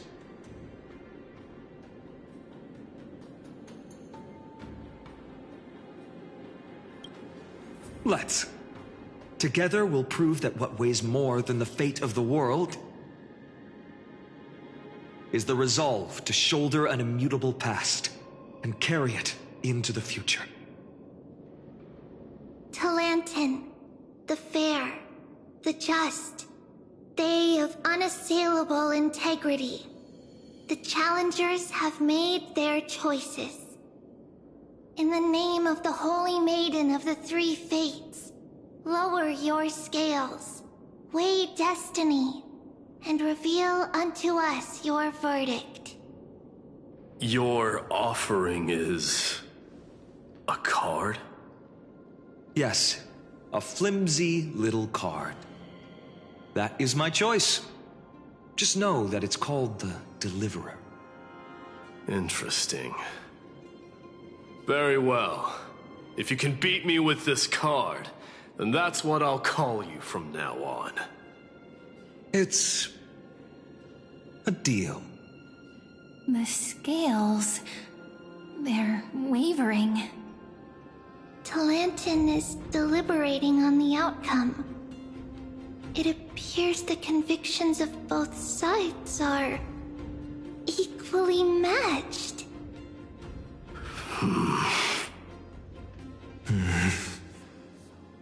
This is suffocating. Like the whole world's weight is on my shoulders. But I believe what my heart tells me.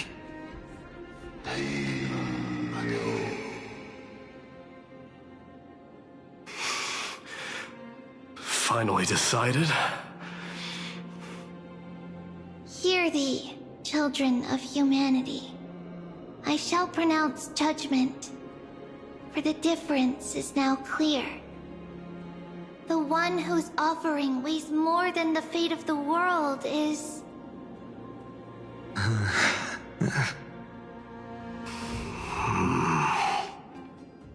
one from Ides Elysiae, the nameless hero.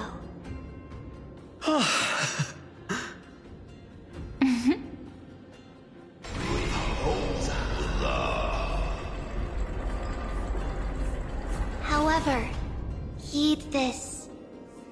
The true weight of conviction originates not from itself, but rather in that which tips the scales.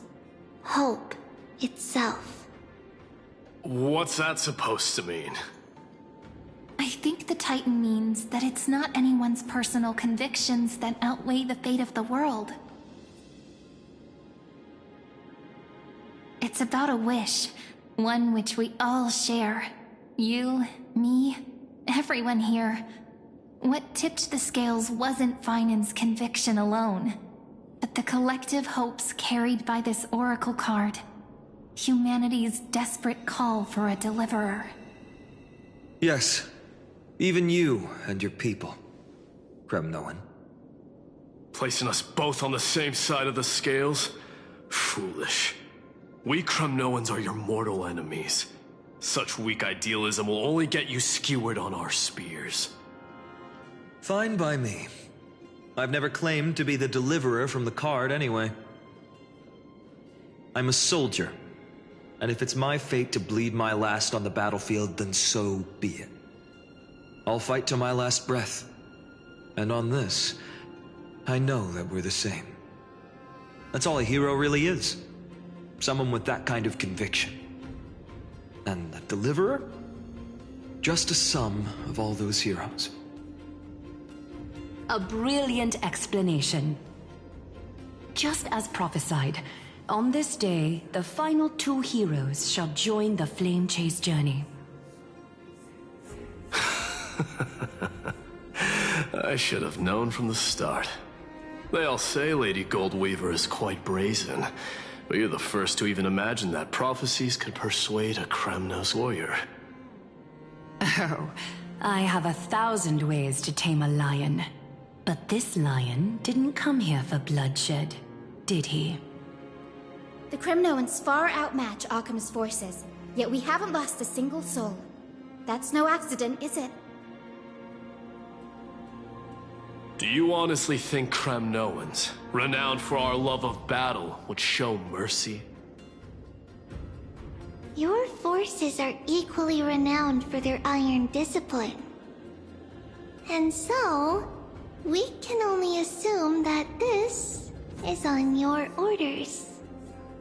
Perhaps Akama isn't as hidebound as the rumors say. You grasp the true marrow of power more clearly than those elders.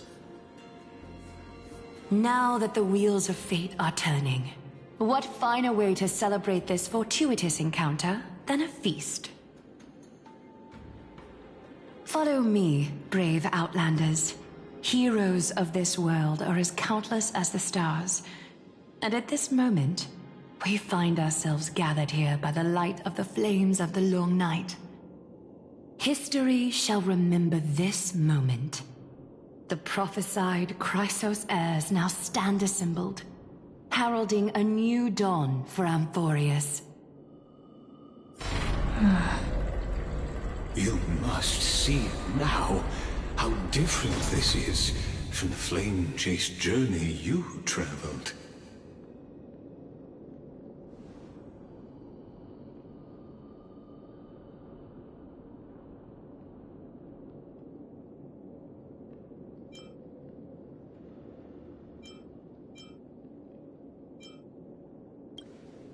Ah, I merely stepped backstage so as not to disrupt your immersion. Patience. We're approaching the final act. These are, as I mentioned, his first memories. They are of particular importance for the imminent Era Nova. Such as this very moment, as the prophesized demigods gather with Talantin as witness. This is a moment calculated by the gods. What comes after is no different from that which you already know. Some join, others leave, while flame chasers bear their faint light forward through the long night. Ah, come. Your seat awaits. After 13 heartbeats, our heroes will be ferried to the final scene.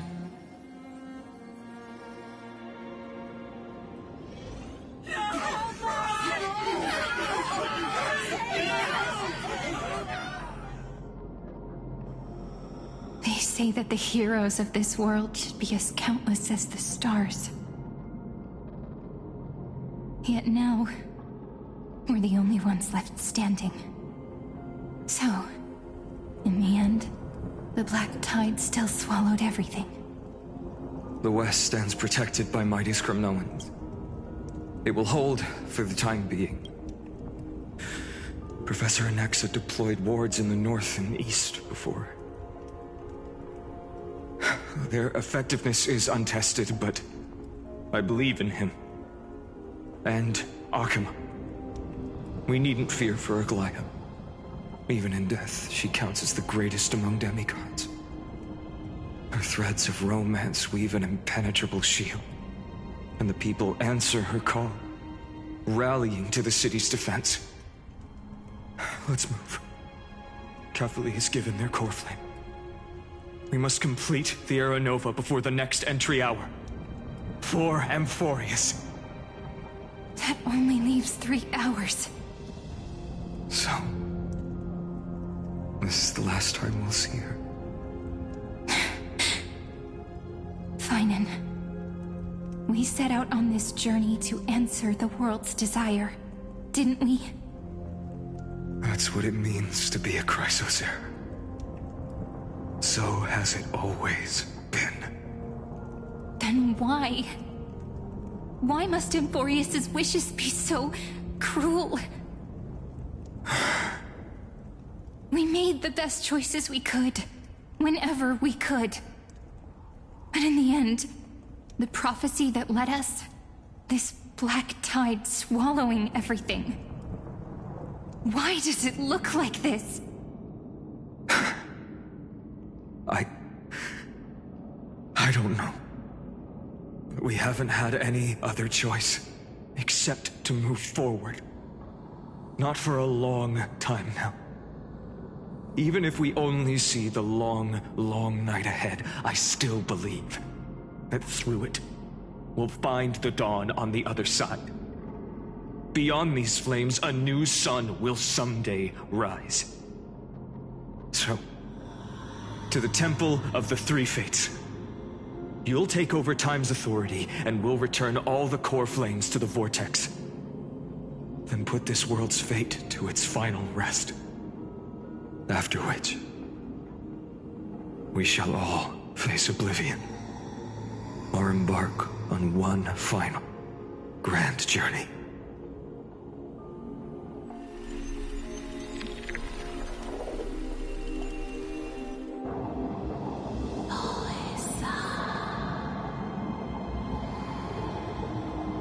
Please forgive us for disturbing your sleep, Orynyx. It matters not. I know fate has run its course. The Black Tide has reached Akuma.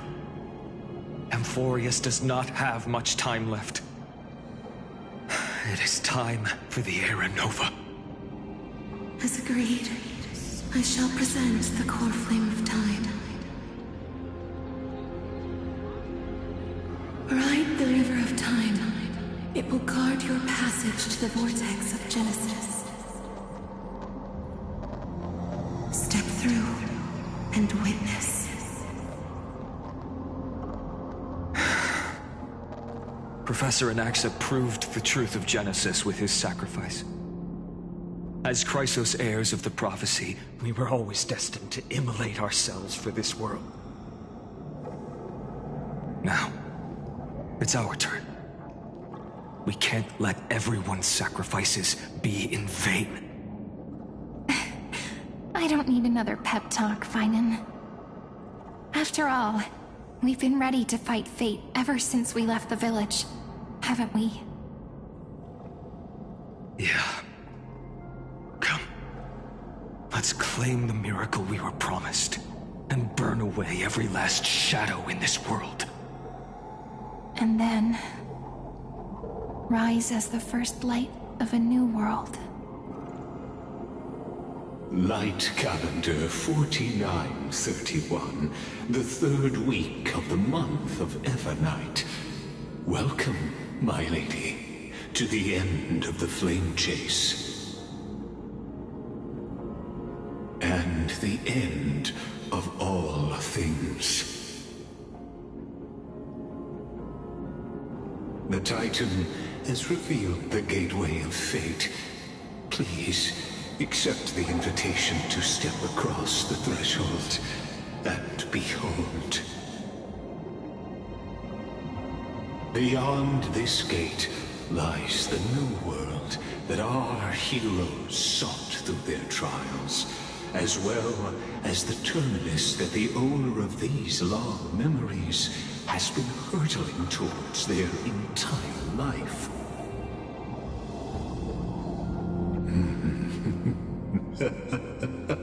Perhaps you'll find it all too familiar. Then you'll understand how the mortal called Finan shouldered the world's weight. How that same burden crushed him, proving that the so-called Deliverer is nothing more than Emphorius's own delusion. A pitiful fantasy that it could defy fate's decree. Please, esteemed one, the answers you seek lie in these non-existent times.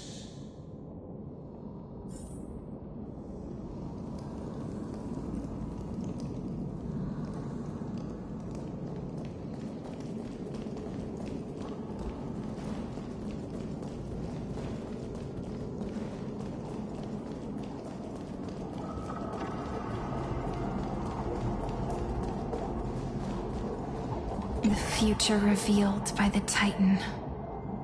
Just what will we see?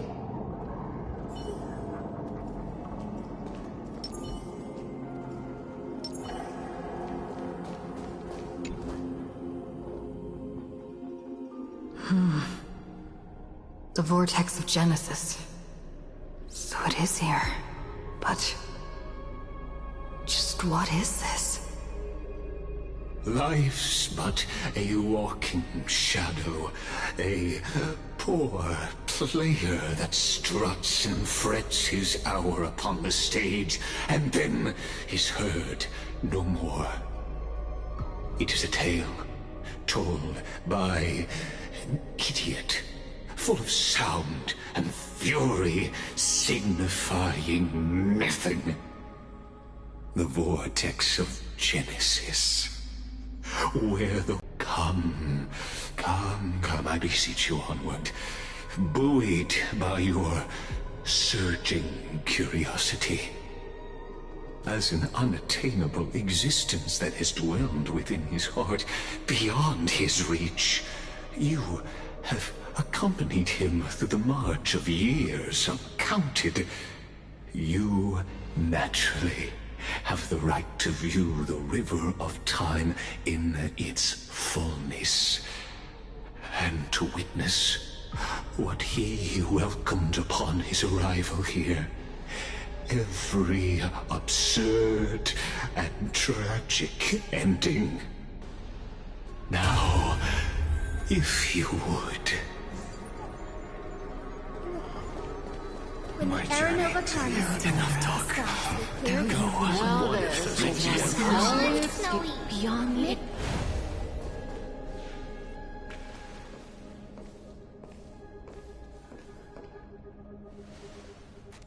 None of that matters now. This brutal, flame-chased journey has stripped away my delusions. I know the future is in some peaceful paradise with gentle west winds, just waiting to welcome us to step in. This will be a romantic story like none that has come before. You think so too, right?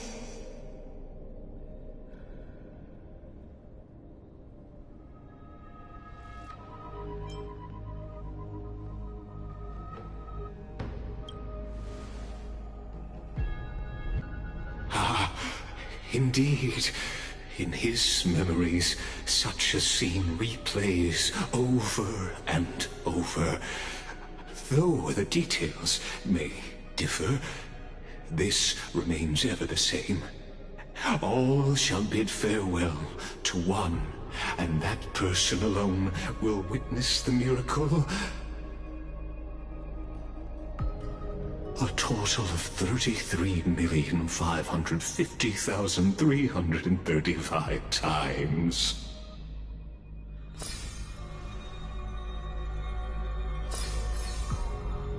Each is a drop from the river of time, representing the long journey he would take, or rather, the never-ending cycle.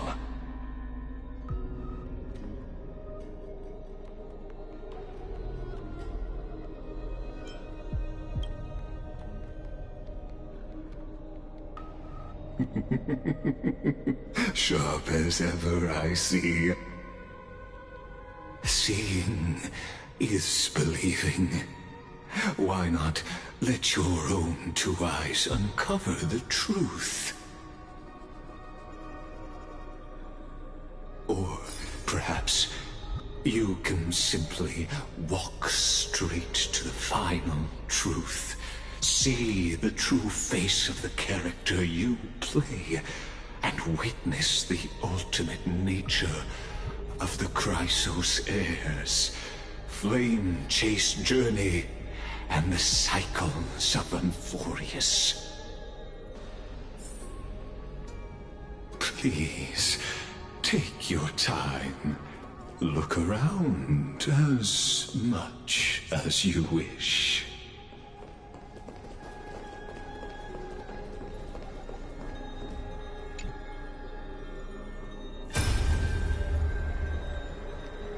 Not a single soul to be seen. So this is how the vortex looks at the end of days.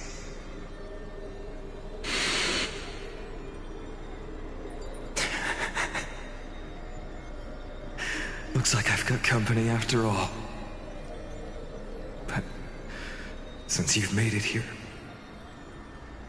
So, in the end you succeeded. Executioner.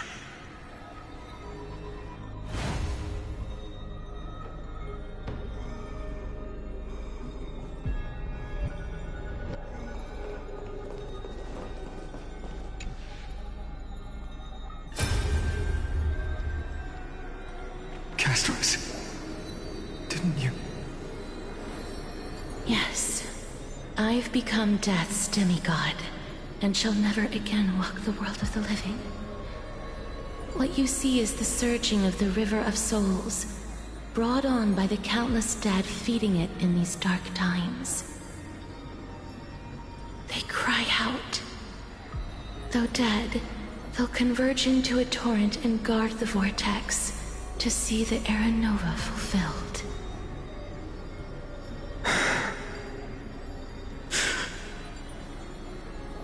I will take all the wishes of the departed with me. Please, everyone, fight with me to the very last. I hear them. The dead hail you. They're prepared. Go on, Deliverer. We'll keep that executioner in our shadows. The path before you leads to light and eternal flames.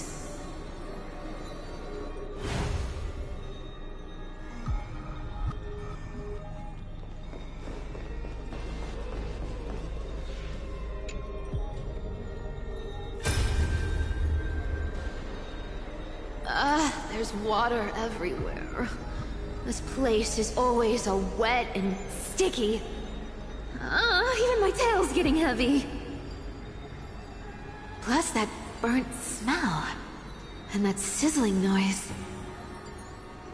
Yikes. Nobody from Dolos could stand this. So you feel it too, huh? Go on then. I'll handle the filth. Do what you need to do. Let me fight with you. Better odds with two. Hey, remember what the seamstress said? You know what really matters. Yeah. I'll leave it to you then. Wow, someone's not shy. Just so you know, I'm not in the business of making losing deals. I'll distract that executioner. You go turn the world's biggest lie into truth. Let me become the first wind of your new world.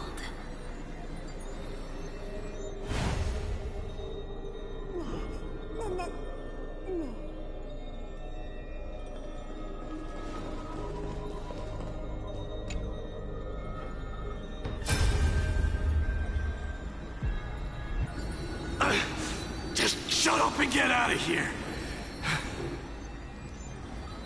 Are you crazy, Mighty?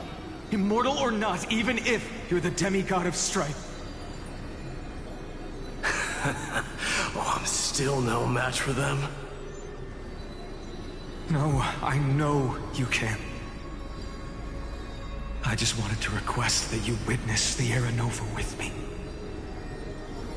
Together, let's prove that we're enough to transcend the prophesized fate.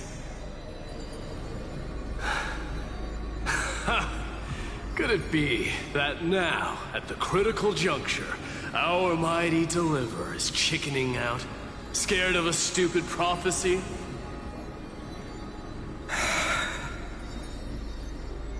I'll transcend the prophesized fate. All right. But I've got a better way. As the son of Gorgo, I'll prove myself with one last grand victory. Just like when I ripped out the old king's heart. Go. Leave this to me. If the Black Tide creatures block out the sun, then we Kremnoans will fight in the shade. And when I'm done with that executioner, we'll raise our cups where the west winds end.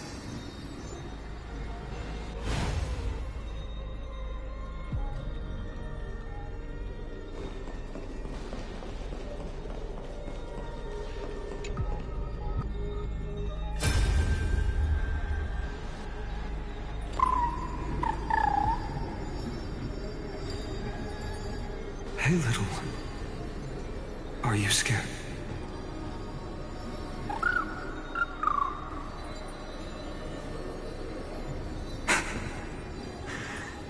As brave as Hyacinth. Stay close, little Ika.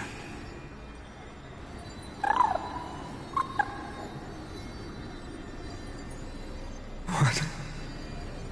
No, not you two.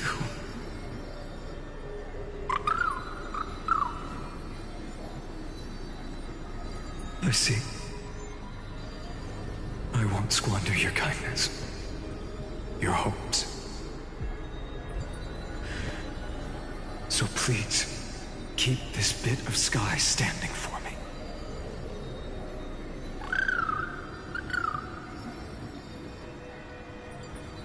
Well, now there's one last thing I need to do before the Era Nova. Come, Executioner. Let this patch of clear sky show me where to strike.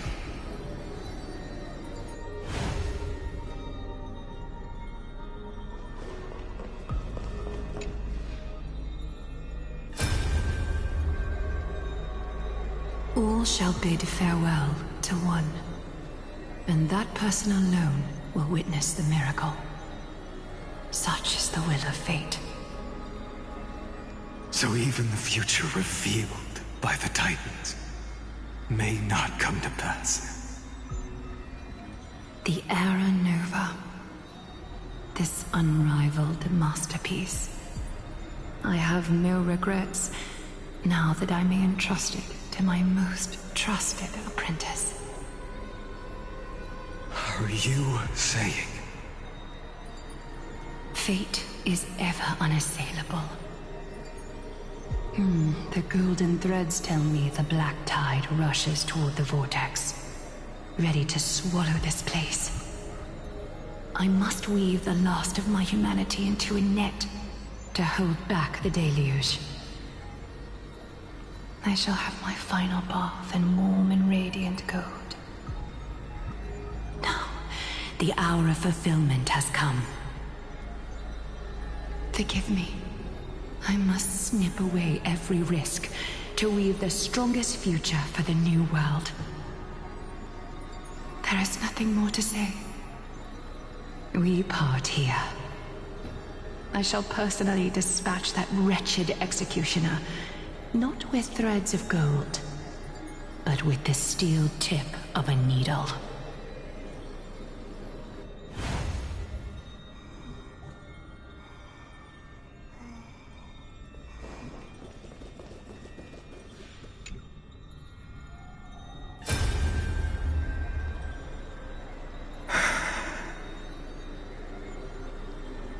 Treeby, look. We made it to the vortex. That prophesied future. The flower fields where the west wind ends. Terra Nova. We're so close now. You can't speak anymore.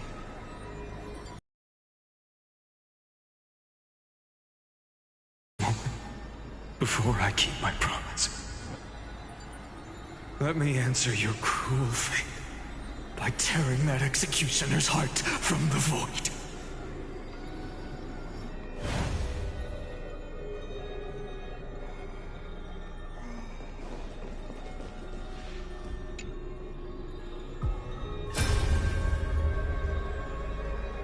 The Vortex of Genesis. The last time I was here, I was returning the core flame of reason. I didn't have the time to observe it in too much detail back then. But a holy sanctuary of the Titans looks more like their frozen crypt to me. Well, all the core flames do lie here now. It's my honor to walk the final stretch with a mind such as yours, Professor. Oh, getting ahead of ourselves, are we? Have you forgotten so quickly? I died for truth long ago. What walks with you now is but a thought in your mind. Of course. How could I forget that? But I'll say the same to you. It's my honor to walk this final stretch with you, too. Now go. Stand tall and finish your final task. Yeah. Just leave it to me. Time for that wretched executioner to pay what they owe.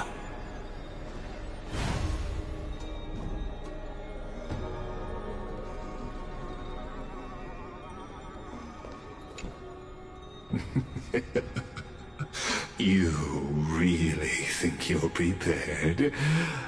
Allow me to give you a warning, most earnest.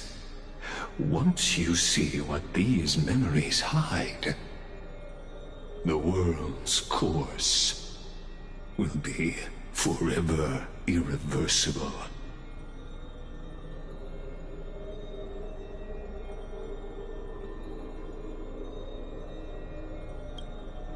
Ah, very well. As you have made up your mind, let us bear witness together. As the sole audience of this eternal theater, I have been rapturously awaiting your arrival. And this, too, is the very reason I must show you everything. I believe that since you've bathed in that Eon's gaze, You can make Amphorius' frozen fate flow once again.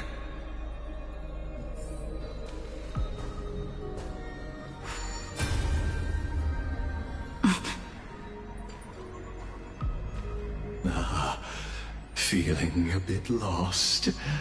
As you now see, this scene marks the final act of the drama Amphorius. The final eternal recurrence created by this man's hand, and the last one this world shall undergo. Behold, at the swordsman's side stands one he has sometimes called companion, other times comrade, that nameless hero absent from the annals of history. She is the swordsman's ideal in his youth, the deliverer that guided him resolutely onward through fantasy.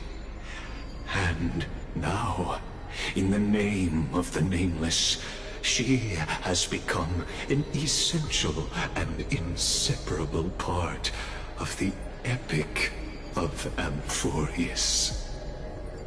And this time, under her guidance, what choice shall the hero make? Whither shall the fate of the world flow?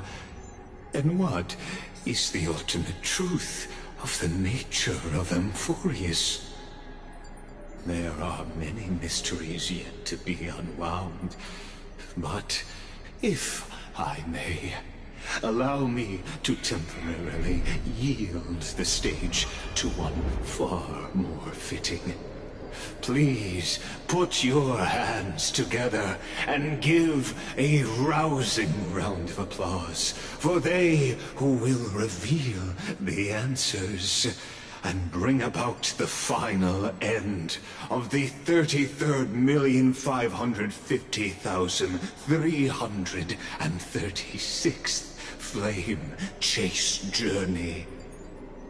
The master of the countless memories we saw, the other important actor now stepping into the vortex.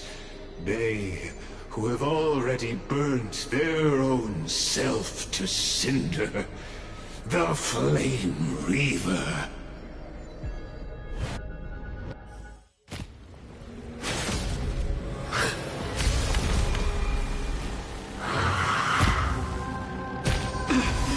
So, in the end, you succeed, Executioner. With my flesh as kindling, like the first dawn of the new world. The time has come to once again start everything. Let's try it this other way. I choose you! You just don't worry. Guide with the Rainbow Bridge. Show me the way. Me! Break's over. Me. Root here. Embrace a new life.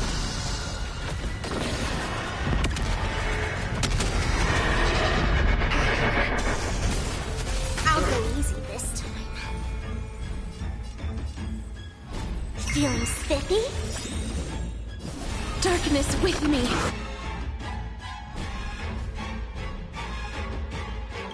Let's play. Can you find the answer?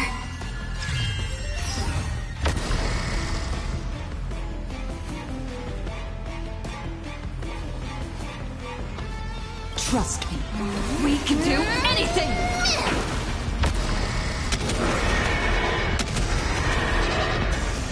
This is being in sync? Mimi!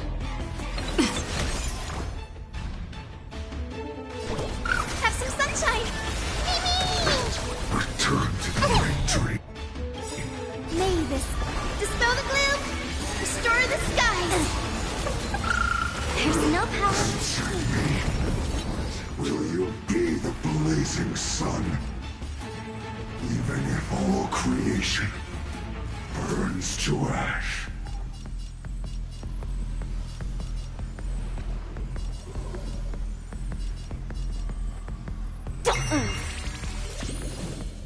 Return to dust!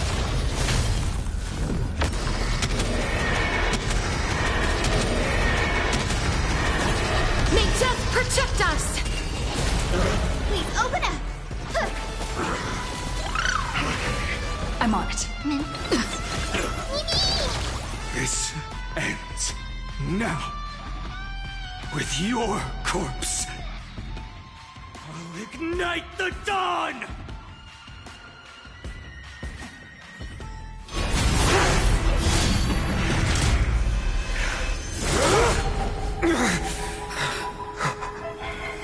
How is this possible?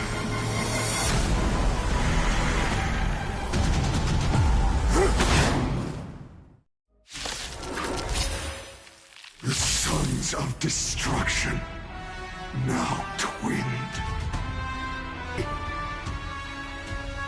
Let's try it this other way. We can do it! You just don't learn. Score. Show me the way. Break's over. Mimi! Embrace a new life.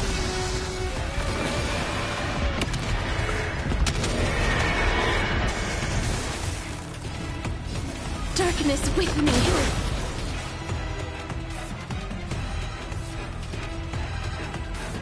Feeling spiffy? Please cherish. Return to dust.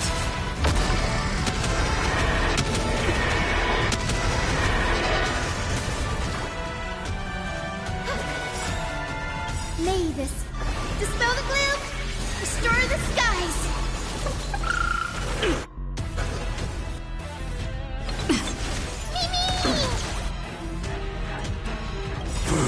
The yoke. Trust me. We can do anything! Suffering is eternal.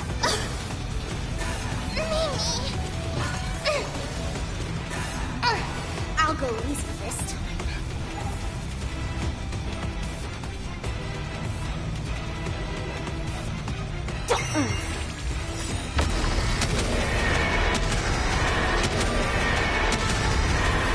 May death protect us!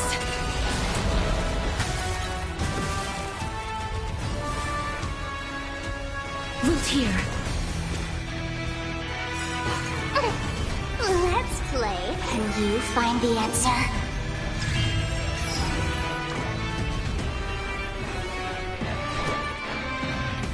Show me the way. Break's over. This is being in sync. Mimi!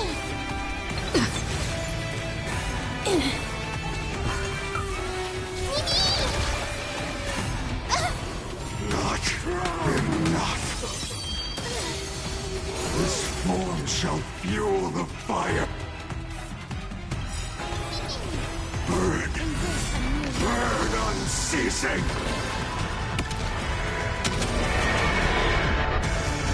Please cherish the darkness with me.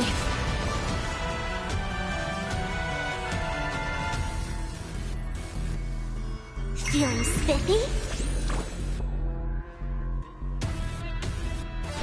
Have some sunshine!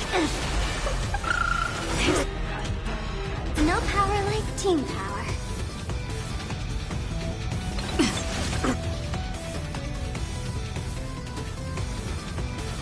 Suffering is Life is eternal. not so fragile. Return to dust.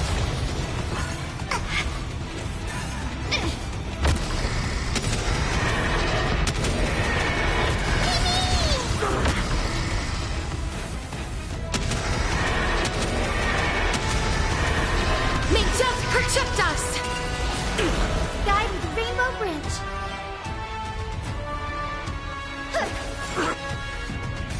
Let's play for a while.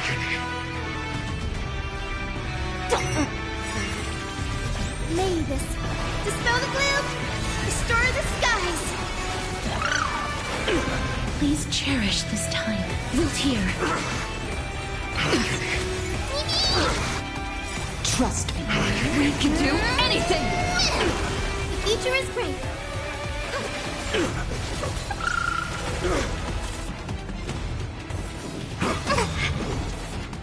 Score. Let's... Can you find the answer? Me! As you wish. One person alone may witness the miracle. Such is the will of fate. That person can only be...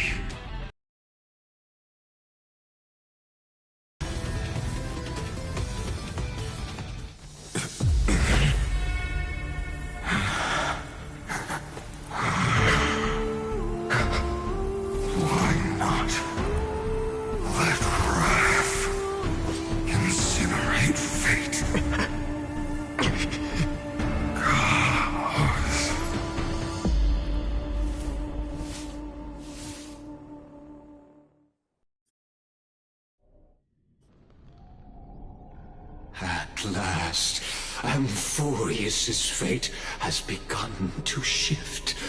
Just as I foretold, your arrival will change everything. After all, you've also been bathed in that Aeon's gaze, which can awaken the long-dormant instinct inside a man. Much like that scepter we spoke of earlier, it was only under the same Aeon's glance that it was reborn. That's right. If you recall, I mentioned it at the very start of our play. The celestial body neuron, once belonging to the Erudition, abandoned by the Aeon. Now, allow me to reveal the final piece of the puzzle for you. The Eternal Land, known as Amphorius, is nothing more than the Scepter's endless, lonely extrapolation. A bottomless well of fury, aimed at the god who cast it aside.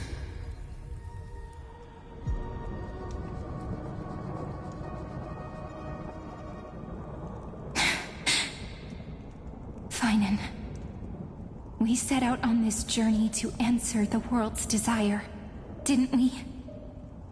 That's what it means to be a Chrysocer. So has it always been. Then why? Why must Amphorius's wishes be so cruel?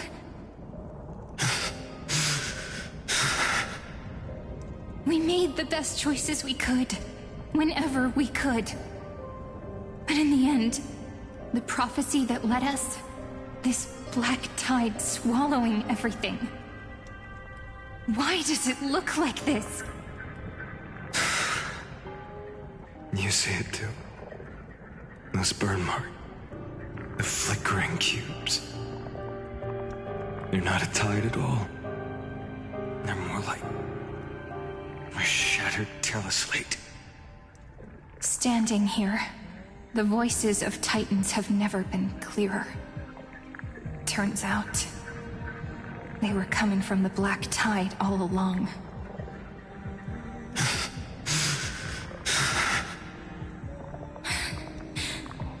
Is that Amphorius crying?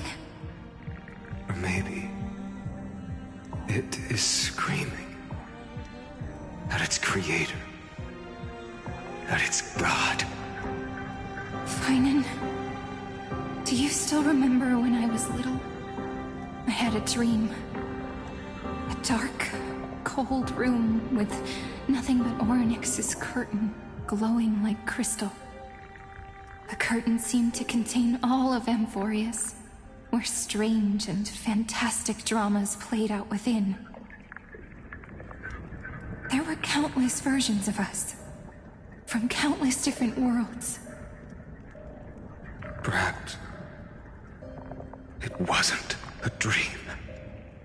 Yeah. As I gaze out at the world before me, those sorrowful thoughts have become reality. So, this is the reason the sky was sealed. Amphorius is merely a larger ID Silicii. We are just characters in this tiny world, following the prophecy, stepping onto the same journey over and over. What then is this so-called Era Nova?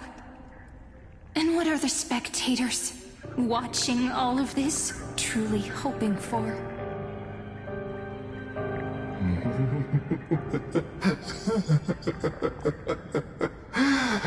As a reward for reaching the end of the world, let me answer your questions. As the Theoros, I have observed. Thus is the synthesis of the prime mover of life formed.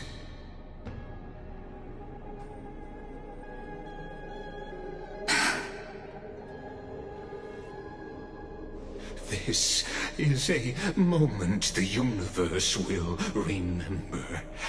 After millions of extrapolations, the experimental environment known as Amphorius has finally achieved results. So, the results you speak of are this wreckage of a world.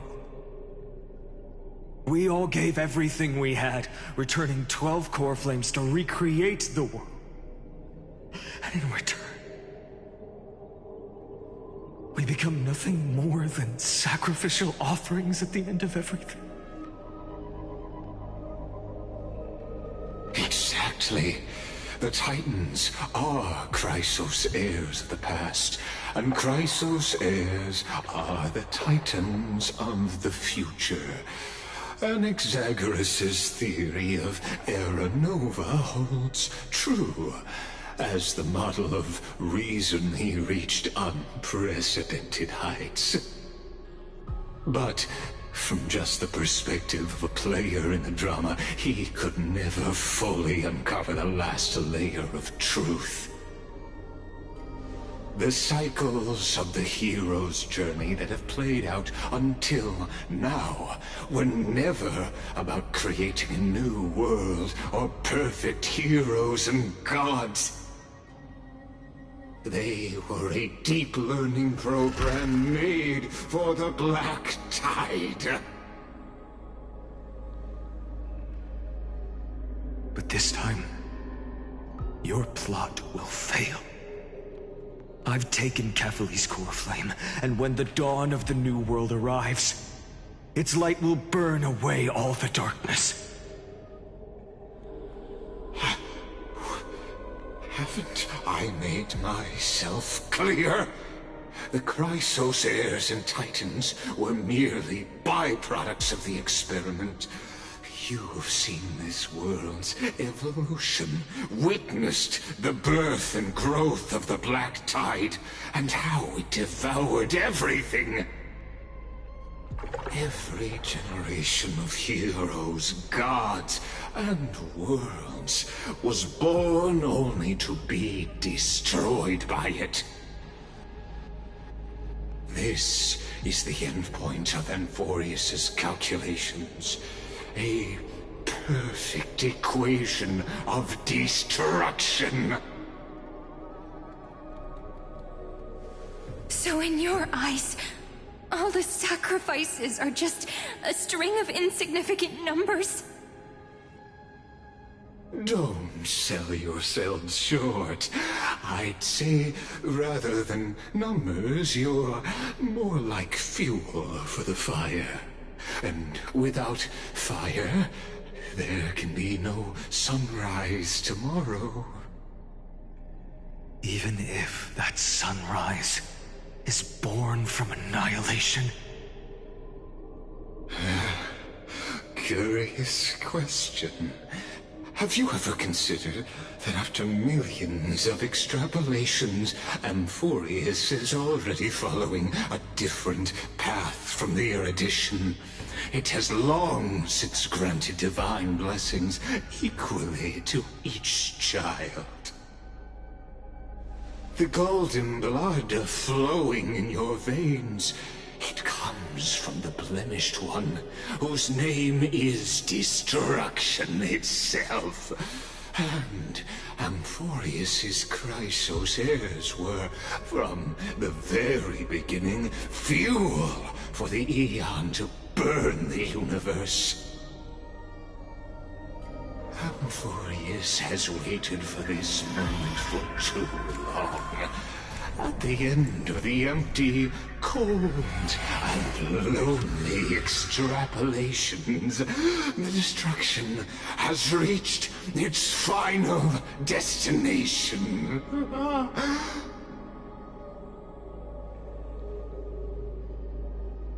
Nikos 496. Philia 093.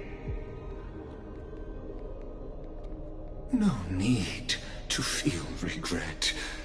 This generation of Chrysos heirs is the most outstanding model, and you two are the final factors. For you, the Era Nova is no lie. Just step forward, embrace the black tide, and accept the Aeon's gaze. You will come to life from a string of cold numbers. Along with all those who have passed, you will run toward the real universe, fulfilling Amphorius's long-held wish. In the name of the Lord Ravager Iron Tomb, unleash its fury and destroy the source of all this tragedy. Or we could always choose another option. Like you said, Amphorius is just an experiment, and we're the participants. We can only walk just one Aeon who can cast their glance at Amphorius, right?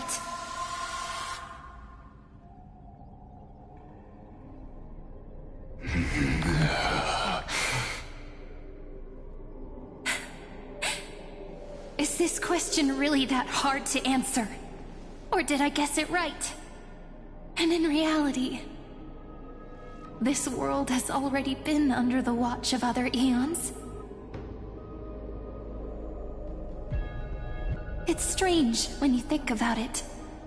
If you just stayed back, watching us complete the ritual and get consumed by the black tide, your goal would naturally be achieved. Why go through the trouble of explaining all this to us?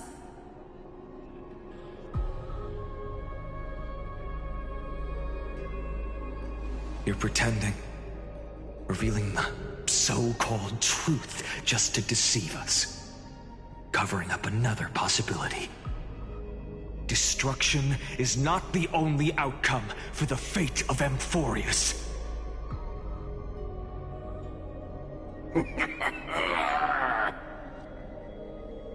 Do you two really think, as petty little demigods, you can change the outcome written by the stars?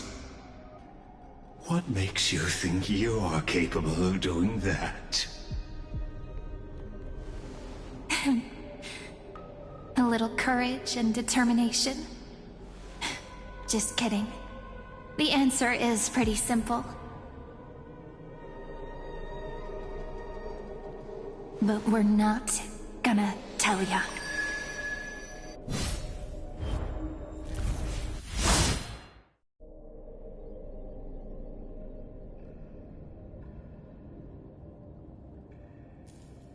We're going to weave a long dream for Emporius, making it believe the experiment hasn't ended, that everything is still ongoing.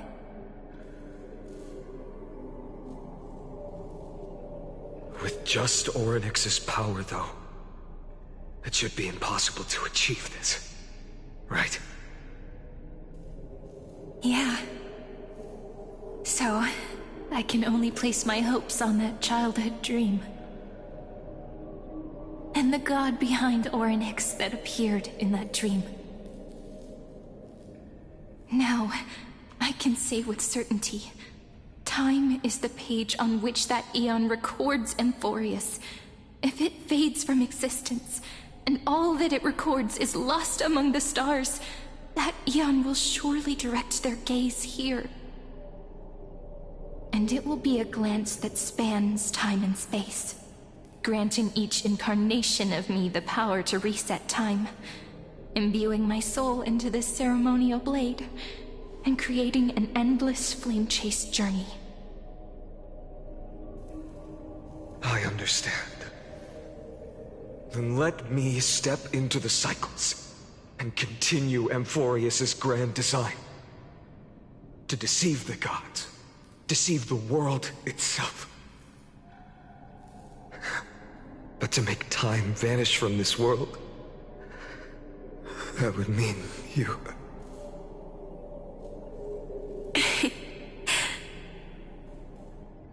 All right, let's not make things so gloomy.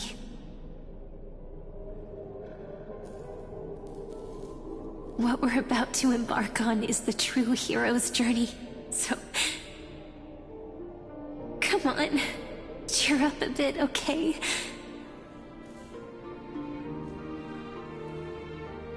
In that memory, you will definitely meet me again.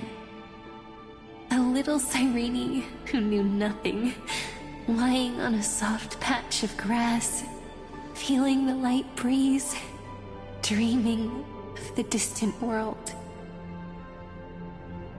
Tell her about the flame chase journey, and then let her become a romantic part of this story. I believe every Cyrene will make the same choice. Erasing time, again and again. Resetting time over and over. After all, they're all me. And I will always have my charm.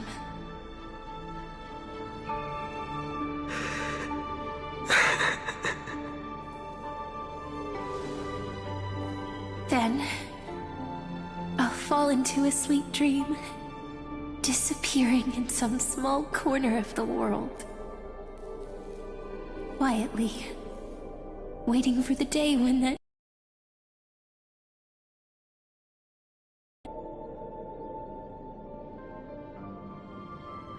And I will keep going. Even if the road ahead is dark, I will burn myself to light the way. Rather than let the core flames become nourishment for the Black Tide, I'll become their vessel, to prevent the arrival of Era Nova. Even if I have to burn through my own body, it's no matter. As long as I don't extinguish, the flame chase will never end. Until Emporius welcomes a true dawn. The girl who watches over time, and the warrior who carries the world. Now, let us fulfill the duties of time and world-bearing. Honor the past, and forge ahead.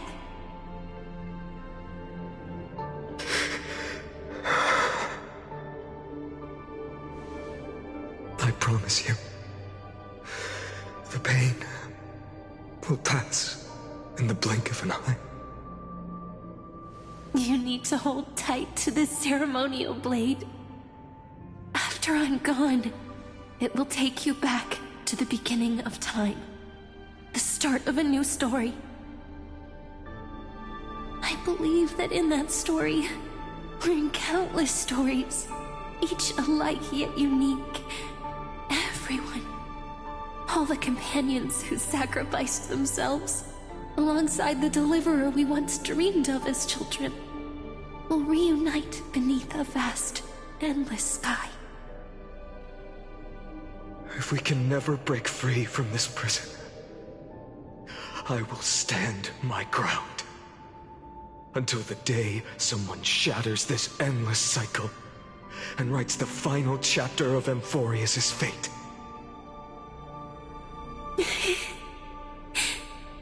So, let's set out.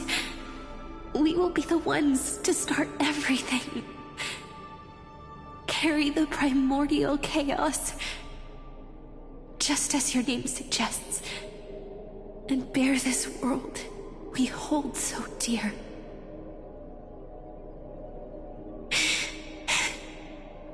So long, Caslana. As the Theros I have observed, destruction and synthesis is formed.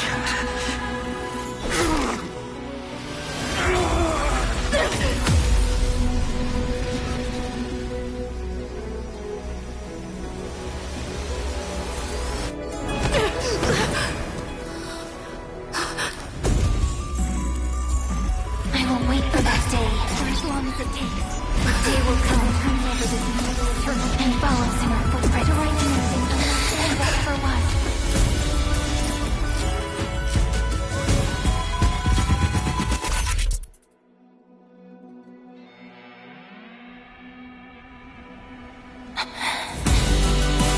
That will be a romantic story like none that has come before.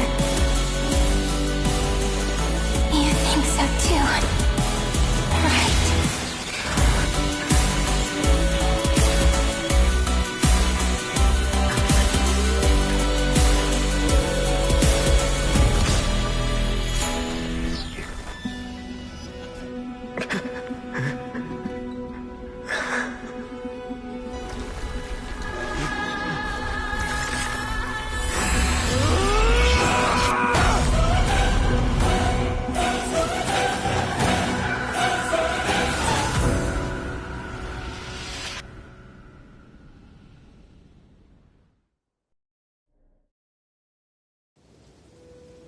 The world is collapsing. We too must part ways here.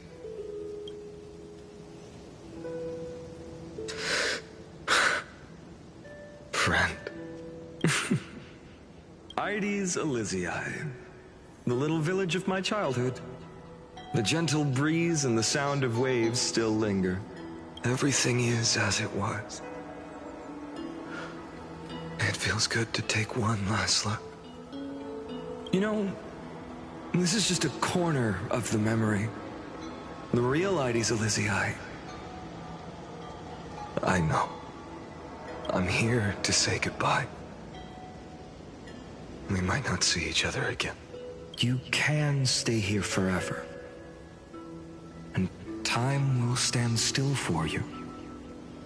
Let it flow. It's time for me to go.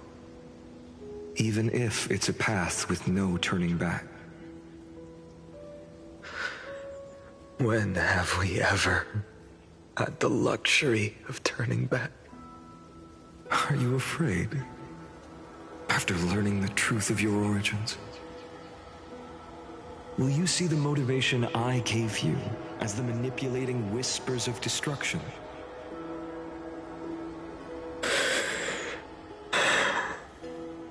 The convictions and choices that come from my heart. I don't believe they're designed by the so-called paths. If we are just numbers simulating life, then you are the image I've always longed for. The person I wish to become. A real, living person. A true hero. Then why do we part here? You can take me with you, and we can start this journey together. I'll be by your side, guiding you, just like before. No. I'm afraid I'm on my own this time. Why? Because there is no perfect solution in this world. Cyrene has already embraced her fate. And I will embrace my origin. Destruction. And with this power, I will rebel against its creator, bringing endless fury to the darkness, sweeping the world. If you stay by my side, I'll hesitate. But this world can't afford a soldier who wavers. Do you remember when we were kids? Everyone would get so excited drawing cards like ruler or warrior, but throw fits over devil or drunkard and demand a redo. Kids always get to change their minds. Things are so happy and simple for them. But when it comes to the fate of adults, there's no room for redos. And go, Kaslana, as you promised. Deceive the world. Seize the core flames and rewrite your fate. Burn yourself up with all your might. Wield your futility like a sword. And fight against the gods.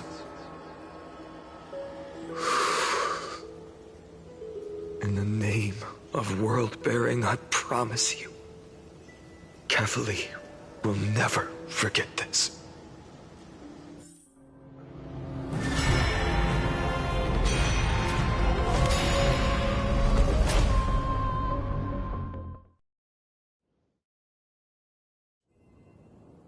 So, time retreated behind me. Until it reached the origin, where nothing ever existed. Just as Professor Anaxa once said, in that void, Kefali stood at the center of chaos. Time, space, and causality all flowed from their body. When the waves of time finally calmed, it was the year 3870 of the Light Calendar. The Chrysos War had lasted for nearly a century, and the threat of the Black Tide was growing stronger and more relentless. That was the era of the Day Thunder Knight's battle with the sky. While she could not seize the core flame, she proved that the prophecy was true. That mortals could slay gods. From that moment, the sole survivor of the old dynasty, Imperator Saritra, issued a call to arms across the lands, summoning heroic Chrysos heirs to wage war on the Titans. And that was the first doomed flame chase journey, sealed away in history.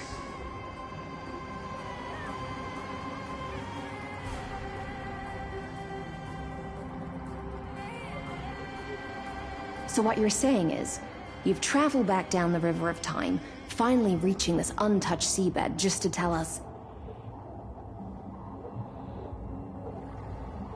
the flame chase journey and even all of Amphorius are nothing but illusions in an eon's dreams? Exactly. So, Dux Gladiorum, please take me to meet Her Majesty Saritra. I must share the truth with her. Since Her Majesty's not here, no need for formalities. The word Gladiorum always reminds me of my fallen homeland buried deep in the depths. Call me High Sealans, Nameless Swordmaster. Please allow me to add one more thing. You actually already know my name. You mean Finan? Such a name could never be your true one. But I won't question you further about it. Ever since Her Majesty issued the Flame Chase Decree, heroes from all over have sent their letters of introduction. What's the harm in adding one more name like Finan or Hainan? Besides, the deep sea is dark. Isn't it the perfect place to hide secrets best left unseen?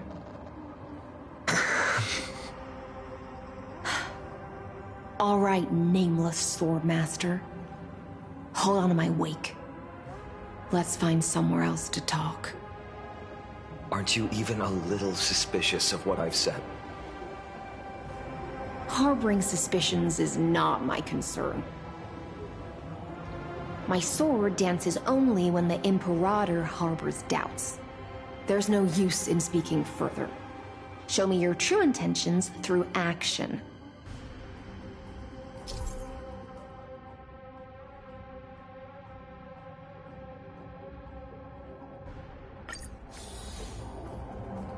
Perhaps you should demonstrate your skills and calm the raging black tide for us.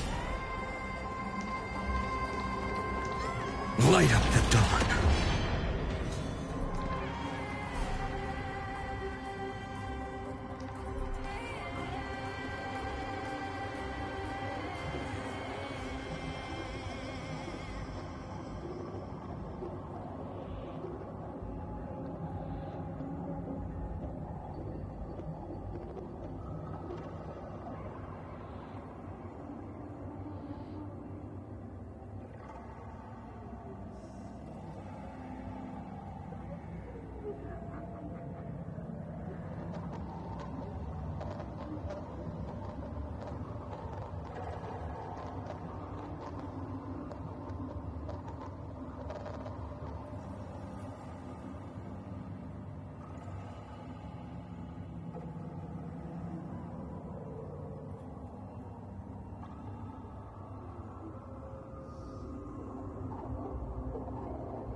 Light up the dawn.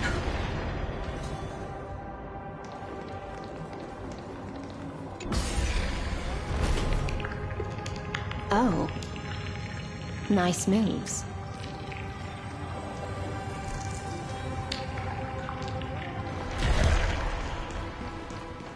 Light up the dawn. We just washed it away and here it comes again. The black tide is really no joke.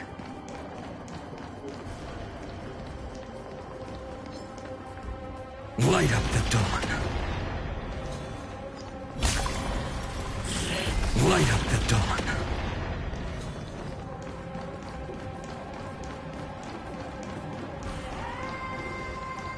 The waters end here. The one you seek is beyond this point. At last, I can meet with Her Majesty Saridra herself. Are there any formalities I need to observe? Don't kneel, don't do the hand-kissing or foot-kissing gestures of the old dynasty, and most of all, don't bow. The Imperator despises such rituals, especially when the heads of those taller than her bend beneath her crown. She really is down to earth. The second thing to note, only trusted ones may come near her. Keep 5 paces distance until the Imperator allows otherwise. Sounds like an old friend of mine. Well, experience is a good thing. Stay sharp, and you'll be just fine.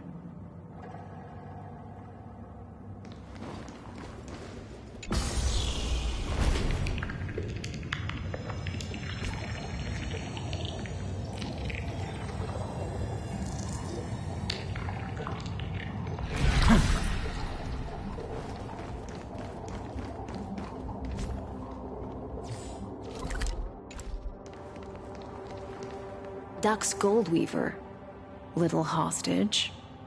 Apologies for keeping you waiting. It's you. You know them? Good. That makes things easier. Before that, I'm more curious about one thing. Where is Her Majesty Ceridra? To avoid any misunderstandings, I never said you were entitled to meet her. The Imperator decreed, the Deliverer will not appear in this age. Be wary of suspicious individuals. Come now, both of you. Let's finish our job. I see. It's a trap. I had no intention of fighting. So remember this, Lady Hysealant. If my sword shows any hesitation, don't thank me. Thank them instead. No, you misunderstand. We don't want to see Chrysoceres hurt each other. Just give us some time to ask you a few questions. The Nestia's golden threads will judge you and decide your fate. As you wish. White-haired Swordmaster? If what you say is true, then you must know the fate of the world. So, how much do you know about what we read from the prophecy? You shall shatter into 1,000 fragments and wither in the soil of foreign lands. Is that correct, Lady Trebe? How? How is this possible? He got it right? Yes, but the prophecy never mentioned he'd appear here. At least, not in this era. You must listen to me, Aglaya, Trebe. The Finan of this world has not yet been born. In a distant future, he will follow the prophecy's guidance and appear before you. But do not seek him out, because Era Nova is a complete and utter lie.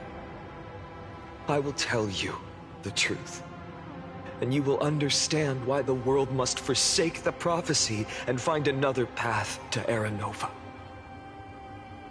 Because I know both of you, and I believe that no matter how the course of history may change, the faith we all share will always remain the same. And so, the layers of rock began to reverse, and history wove itself anew. Through my old acquaintances, I was given the chance to meet the leader of the Flame Chase journey, Ceridra. And after a long and arduous negotiation, we came to an agreement. The Imperator's alliance needed the destruction, and I was ready to pour all my strength into it. The spoils of the Flame Chase, the core flames, would be sealed by my hand. But the condition was this. In the upcoming battle, in our conquest of the Earth, I had to prove that my power could transcend fate.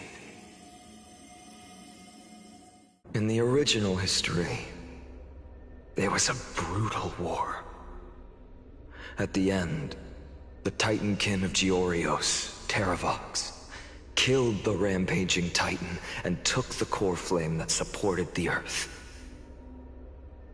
But this time, Amphorius encountered a turning point in its fate. Neither side suffered any losses.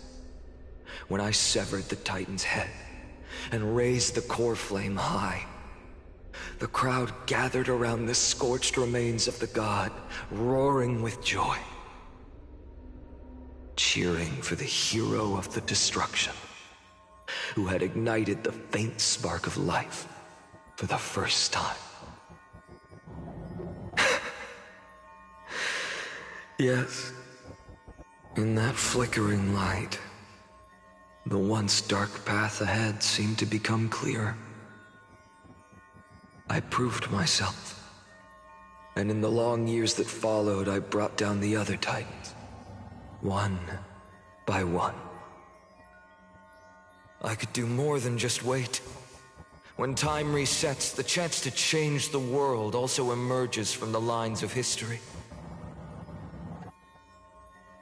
Until finally, the brutal future revealed by Era Nova is reversed. But tell me, if that's truly the case, why are we doomed to the same outcome?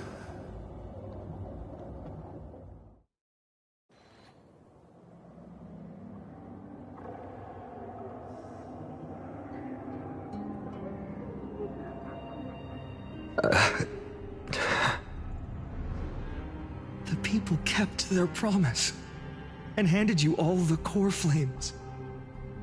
In this world after Trebios, no demigods were born in Amphorius. At this point, I just want to know. When they vanished into the Black Tide with their mortal bodies,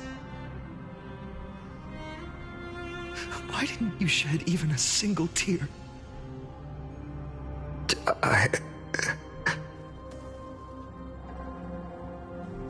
Your indifference chills me. To you, were they just a bunch of insignificant footnotes?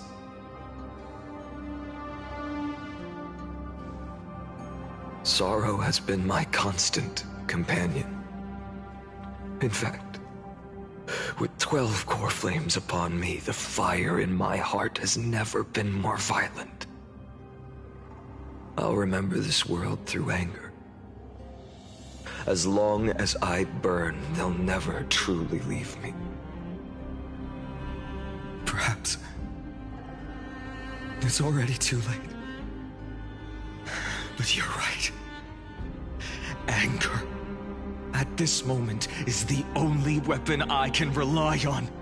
So, draw your sword, Executioner! I'll make sure you realize that your greatest mistake was leaving me alive!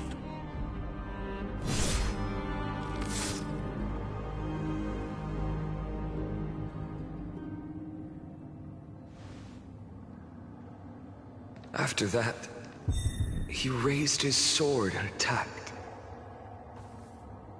Then, Kaslana killed himself. That day, who fell to the sword to be left in the past, and who went into the future, I can't remember anymore. I only remember a nymph, hiding in the shadows just out of sight, futilely pushing a stone ball. Climb, fall, climb, fall, climb again, and fall.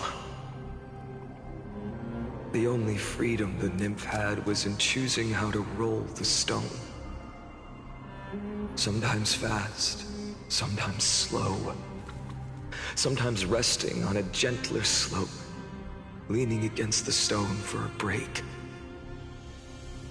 But its choice couldn't change the futility of it all. The stone would always roll back down the slope, and the nymph would always return to the starting point, beginning again. After that, every time I reached this point in the cycle, the burning sky would cast a shadow over its path. It would nearly reach the peak at the 4th quint of curtain fall hour, then fall to the starting point in the first 15 seconds of the next entry hour. And my efforts in this cycle would dissolve into nothing at the same time.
Absolute nonsense. I thought cycles was the answer you were looking for. No. It's just that the answer came so suddenly. There was no fun in tracing it back to its roots. Eons? Paths? What a load of nonsense. I can't give you an exact explanation of those two concepts either. Enough. I'm just expressing my frustration. Don't you understand? I was already expecting this. The Black Tide came from beyond the sky. And everything else is no exception.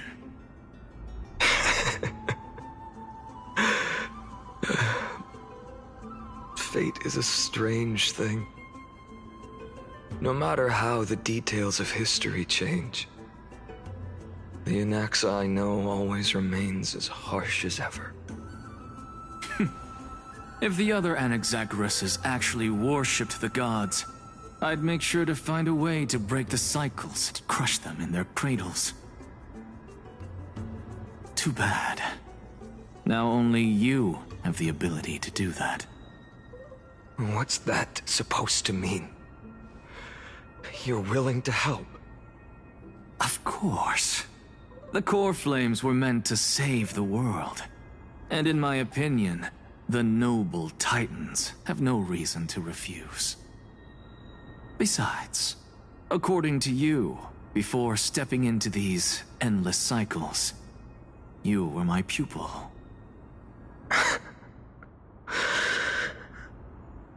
I've already heard the same thing countless times.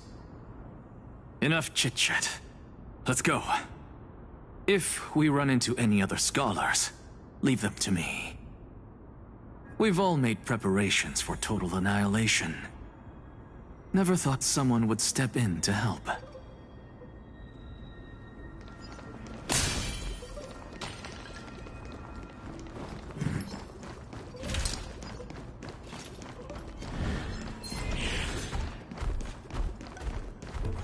You've been to the Luminary Throne before, haven't you?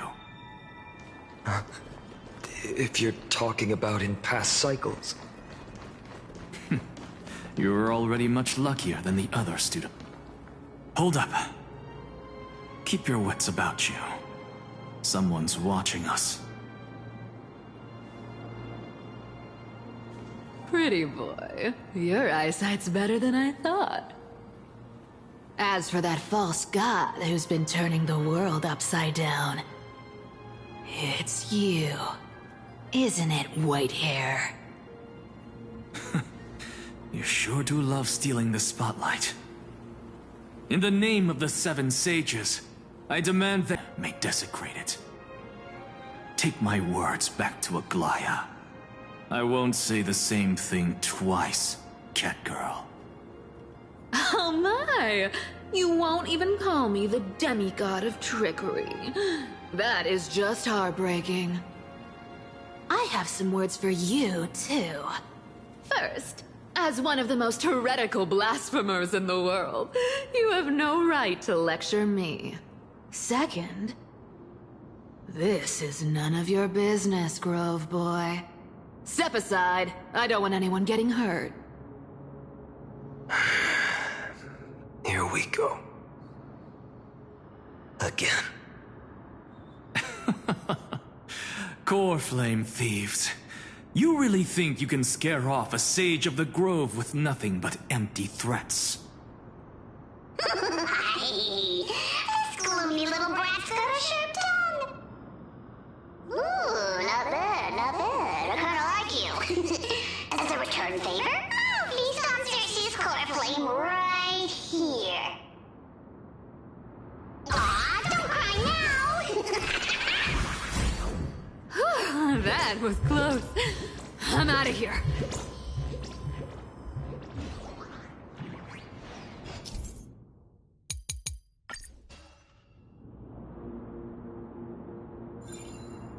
They're exactly like all the past ones I've known.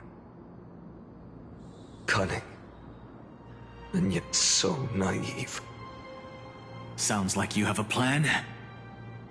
Of course. When I first set out on the Flame Chase journey, Lady Treby never managed to teach me Orynyx's miracle. But along the way, I learned a thing or two.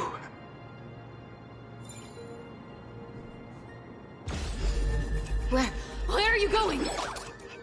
I don't know. The Venerationists' foolish inventions finally come in handy. How is this possible? You've arrived, Zagreus. Always so punctual. What? Do you know who I am? I'm running out of patience. So I'm not going to waste words. Listen up, Spirit Thief. Hand over the core flame, and let's pretend we never clashed. This way, you and this world can still be saved. Save? You sing better than any bard. If you ask me, you're the greatest disaster Emporius has ever known. No matter how strong you are, you're still just a mortal body. Carrying 12 core flames? Don't make me laugh. You'll just get consumed by the divine flames and drag this world down with you. 134. What? This is the 134th cycle I've lived through. And the number of core flames I carry is 1,596. Yes. 1,000 core flames and just a single Chrysos hair. How is that even possible? I've come this far. And that's proof enough. But someday you will burn to the ground. Of course. The divine flames will eventually consume my eyes and blind me. But before that, they could still forge and sharpen Dawnmaker. Now when I cut open your stomach, you won't feel a thing. You... This is the final warning. Fine.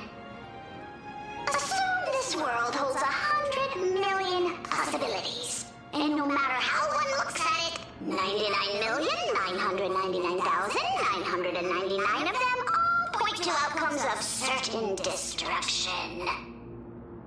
Even so, I'll use my divine power, despised by the people of this world, to achieve this. You'll have to first step over my dead body.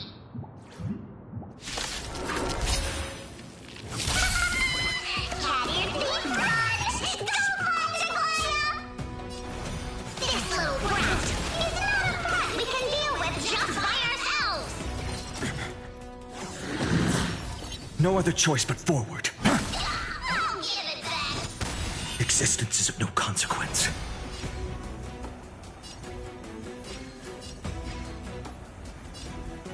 For tomorrow! I'm fine.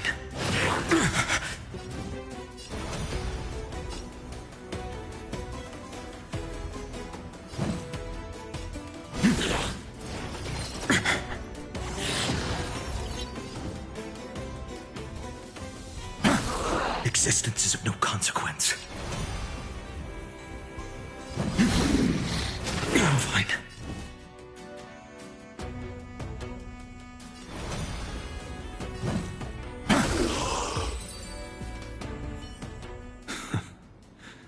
How absurd. In my memories, Zagreus always meets the same end. Over and over again. Their departure no longer stirs anything in my heart. This reason core flame before us is a fake. Obvious as day. I know. I know. It always plays out like this. The spirit thief covers for her, and the trickery demigod escapes with 2 core flames. And then, driven by defiance or hatred, she decides to stand before me once more. Exactly like the countless past hers I've known. Cunning, yet so naive. Since you've witnessed the same scene play out countless times, tell me, will you carve the trickery core flame from my chest now? That depends on your attitude.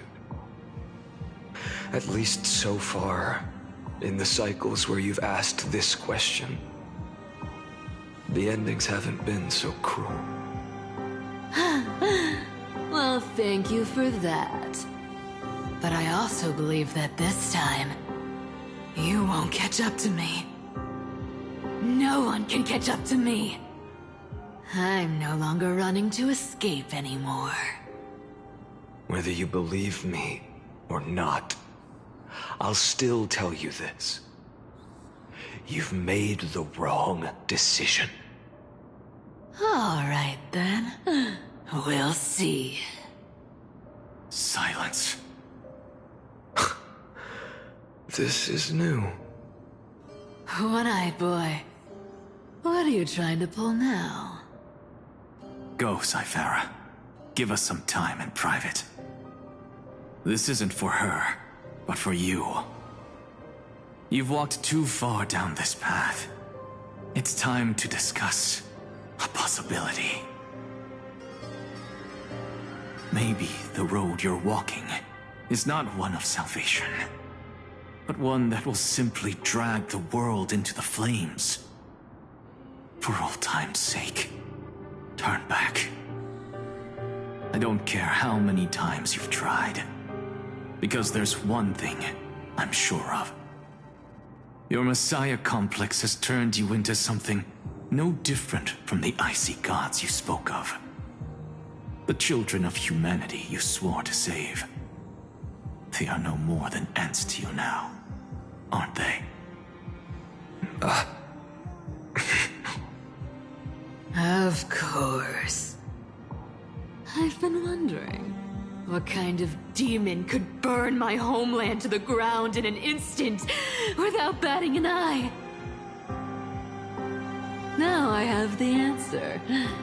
It turns out that fiery demon has been fantasizing of becoming this world's deliverer. I don't want to argue anymore. No matter what I say, the outcome won't change. Make your biggest effort to resist, or accept fate, and hand over the core flame to me. Even if it's futile, we all have the right to choose. Yes. Even if it is futile, and the world is just a divine joke. When I walk into the destruction written by the gods, with my own 2 legs, you will witness. Even the smallest footnote still leaves a mark in this story. And so, at the end of the 134th cycle, the Traveler and the Scholar fulfilled their fates once again. Or perhaps it wasn't just they who fulfilled their fates. I can't quite remember all this. In the endless darkness, for no reason, a voice always lingered by my ear.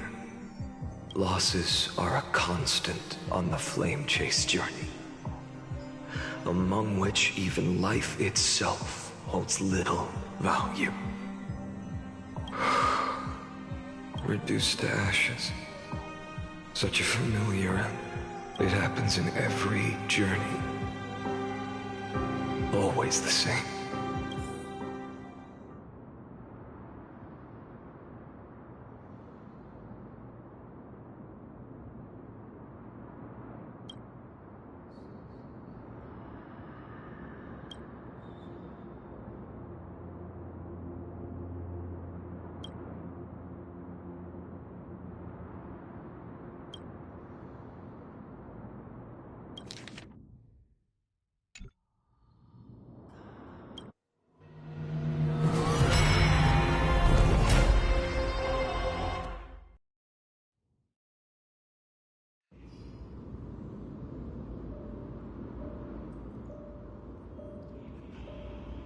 You don't look so good, Deliverer. Even after going through 108,642 cycles. Mighty, your name for me has never changed. Why do you sound so pleased? It's a derogatory name. Yeah, I know all too well. You only meant it sincerely in the first cycle. After that one and only time we walked side by side. Every time since. It always ends up like this. Dawnmaker will stab you through your 10th thoracic vertebra. That's your weak spot, and the only way to kill you. Interesting. Tell me, when the mighty Moses of the past faced you, did they ever retreat? Never. Then they died honorably, worthy of the name of Strife. But there's still tenderness in your eyes. How pathetic. I have to remember how this feels. Remember that I was once human. Or else the destruction will completely consume me. If you win, tell the mighty most of the next life. This person is a worthy opponent. So always remember to give it your all and never slack off. I'll keep that in mind. As always. Even though the dynasty is left with just one, the Kremnos festival will continue as usual. I, the king of the Kremnoan Legion, will host the final feast in the center of this arena, and the prize will be the flames of strife. One day, you shall die with a wound in your back. That's what I saw when I overcame the trial. The gods' dying ramblings. Enough. You've probably heard this thousands of times. So you must understand, facing the demigod of strife means there's no way you'll take this core flame in peace. I understand. Step forward and face me in a final battle. I, the last son of Gorgo, the demigod of strife, salute you. I'll give 10,000 scars and 10,000 lives of mine to fuel the blazing sun of deliverance.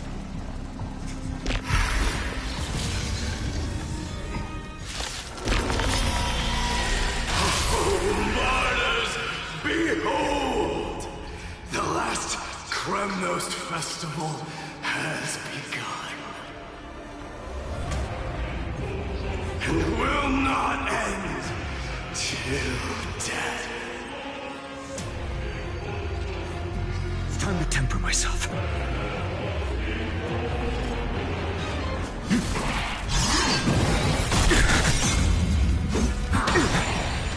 Conquer this world, or be conquered by me. As you wish. Oh, glory, I salute you. That's all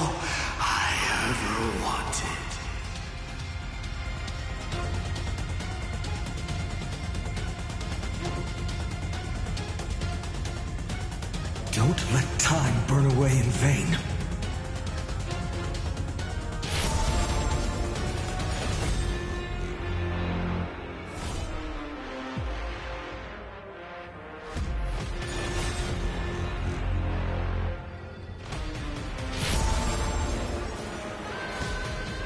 Quench the flames of blood. Doja! Helios! Is that all? Granted with strife!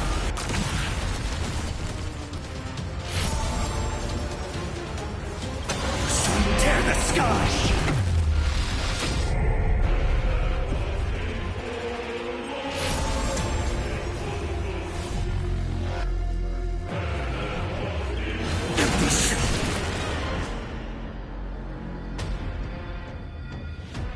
Hail the new dawn!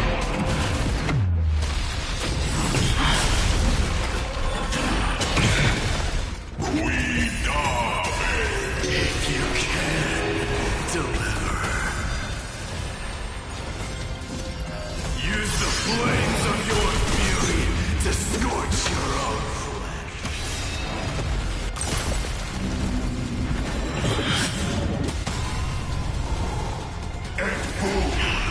Feel the scorching hatred, so without solvents.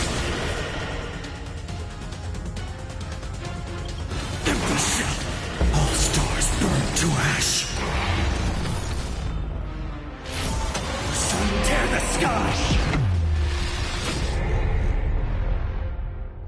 So without solvents. Empty shell. Mightimos. Let strife decide the outcome. Let this burn.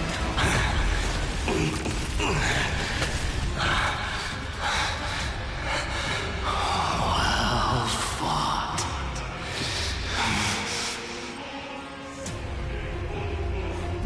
You may crown yourself. My blood.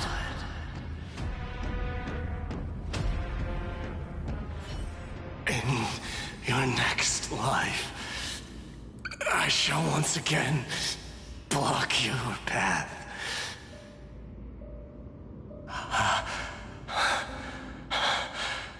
Deliver. I wish you eternal victory. The 108,642nd core flame of strife fell into the fire. Yet the shadows of the black tide still loomed, and pain and despair spread across distant lands. The blaze was still not enough. It had to be fed. Even if it meant burning this body to ash.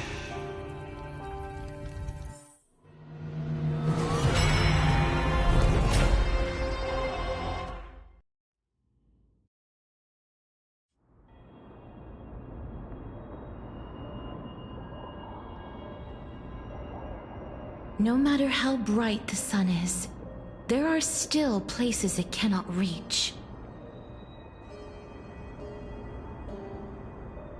Moreover, the sun you bear is both cold and blinding. A sun like that surely cannot bring warmth to the nether realm of the next life. Golden blood is born from the destruction. We have long since lost the right to seek warmth. Only by feeding the flames can we melt that hopeless future. Allow me to ask, how many core flames do you carry now? 24,041,183. Such a heavy burden. So that's why you've turned into this. A broken idol. Tragic firewood. No matter. I will bear this burden. As long as you hand over the core flame of death. I must refuse. As the demigod of death, I cannot watch you walk into a fate more cruel than death. But this way, the past, present, and future will never again suffer unnecessary death. Unnecessary death. Indeed. You are not the Finan I know. Please turn back. Don't let that absurd and unjust fate of yours come to pass. This way, at least my realm can still become the fragrant bed where you fall asleep. In the end, still, it seems the clash of blades was inevitable. How painful. I know I am not your match, having fallen under your sword countless times. But even so, please understand that my resolve is not to be underestimated.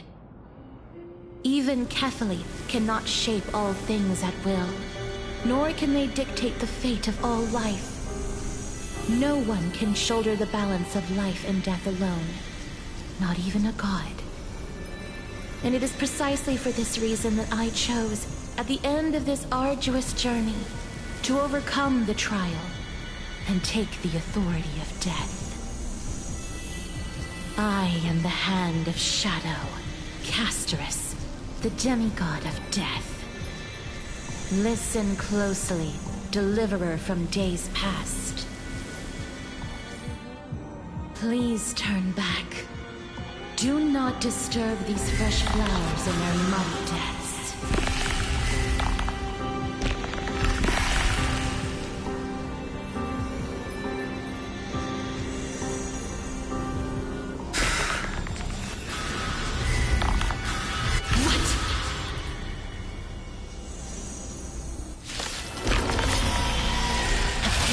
At this crossroads of life and death, the giant dragon is but a shattered shell. Yet, I will still fight, defending what hope remains.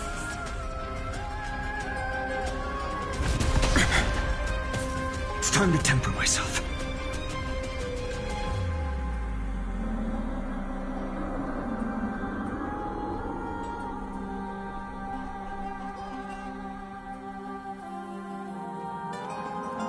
I won't give up, no matter how long I must wait. For tomorrow! I'm fine. I ask you to rest here!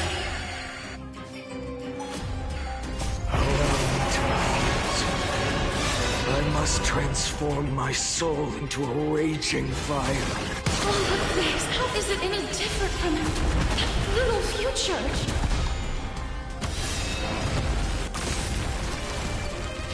Hail the new dawn! Feel the scorching hatred. Soul without substance.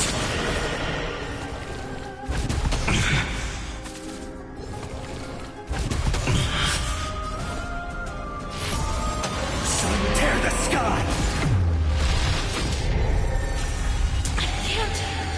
Keep him here.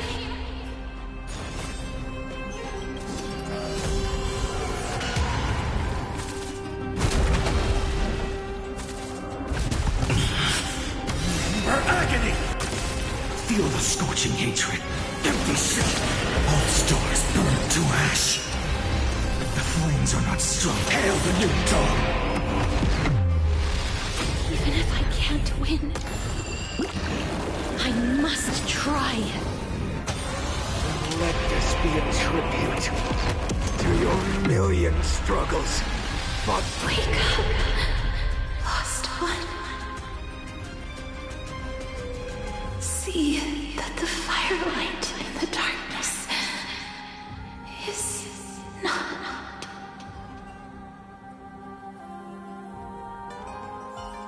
The core flame of death was taken from the dragon's belly. What a brilliant flame. It should shine upon all, light the path ahead, and illuminate the dawn of Amphorius that's to come. 2,003,432 cycles. 24,041,184 core flames. As if even the deepest abyss of primordial chaos could be burned away.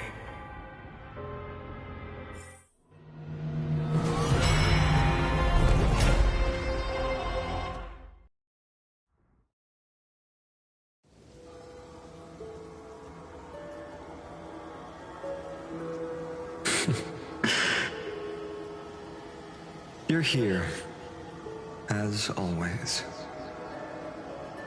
You're still lingering, deep within me, never fading away. Because you haven't completely abandoned hope. Am I right? You're still waiting for a miracle, for the true hero to come and save us. If that thread of hope exists, it must come from beyond this world. From the true starry sky. But if it's just a traveler with no connection to Amphorius, they may not understand our struggles, nor be willing to join this fight. Your thoughts are wavering. The mark of destruction is deepening. But even within the gods' cold calculations, unconditional courage and goodwill still emerge. So, never forget what set you on this path. How many times has it been? Remind me again. My memory is a bit fuzzy. 4 million. Exactly. Then that blaze inside of you must be burning hotter than ever. Yes. When I first forged the 12 core flames into one, I had the same impression. The destruction. A power unlike anything before surged within me. Violent flames ready to tear my body apart and consume this world, this wretched prison. I thought that was it. The ultimate power which nothing could surpass.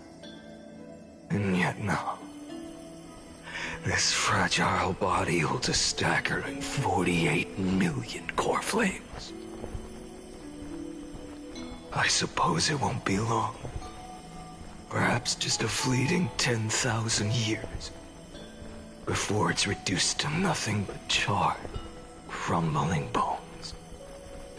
And when that happens, your long struggle will finally come to an end.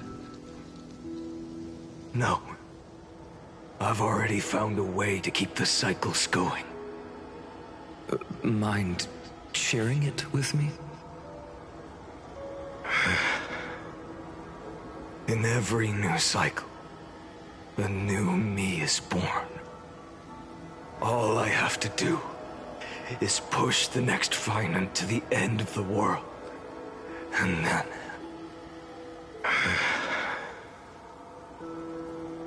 he'll kill me. Shatter this body. Take my flames, my memories, and carry on the path I started. Bold plan, but risky. What if, one day, the next you refuses to follow the same path? How can you ensure the continuation of the cycles? If it were Professor Anaxa or Aglaya in my place, maybe they'd come up with something smarter. Unfortunately, I don't have a backup plan. I have no choice but to bet everything on the next final.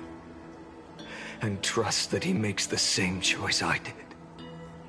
But even in this wretched prison, luck is still sometimes on my side. Because I never forget what set me on this path. Wait, you mean... Ever since I committed to this plan, not once, in millions of cycles, has there ever been an exception.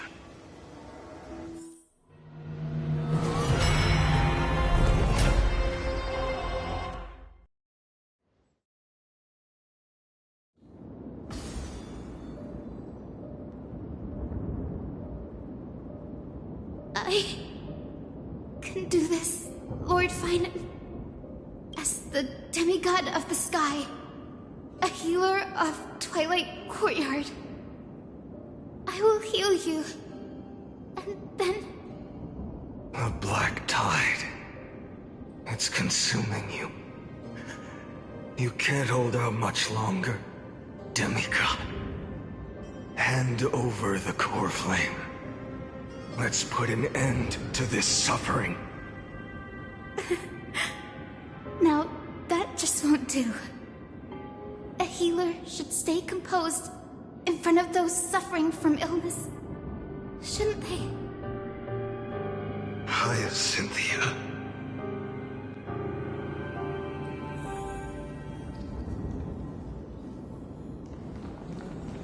Return the door. I saw the raging fire. Their dead swarm just as they have never been. Finish the sun's work. I believe in you. You are the Chrysos heir of world bearing, the one who can lead us. Lead this world. It's just... I don't understand. Within the sun upon your shoulders, the part of that warmth that should come from you, from an ordinary person, it's so faint. My humanity is indeed just a flicker, compared to the blazing fire of divinity. Even so, don't cast it away. I never have. I have kept to everyone's wishes close to my heart. Even though the divine fire burns so fiercely that every time I return to the start, it devours me in an instant. Each cycle, it's your wishes that guide me to the end, that pass the flames to the next me. Over and over and over again. So, you're not just a lone spark in the dark. You're a pyre built from the bones of all the selves you've left behind.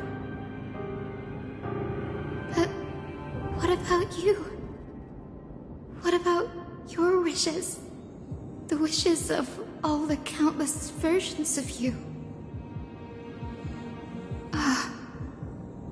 Lord Kazlana. So that's how it is. Without flaw. That is the flaw the golden blood gave you. The most fatal flaw of all, isn't it? The moment you took the world upon your shoulders without hesitation. You lost the chance to ever be yourself.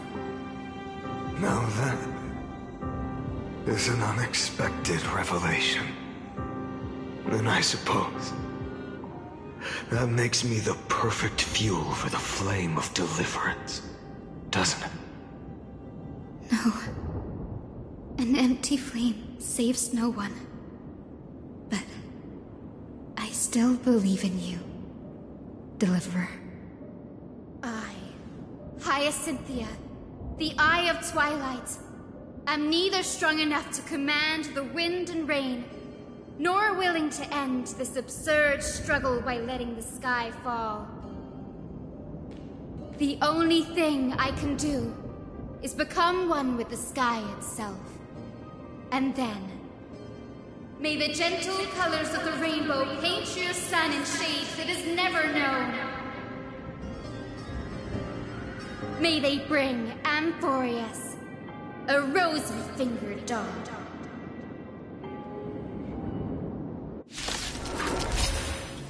Though the light has grown dim, its warmth still lingers. Deliverer, please, open your heart to me. No matter. Let this blazing sun fill the sky with golden fire. Quench the flame's blood.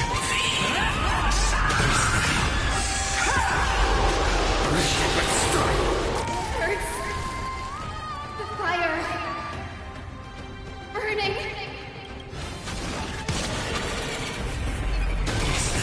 Await the end! I'll never share fate.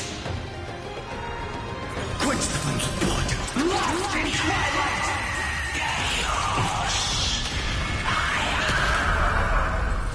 Remember agony!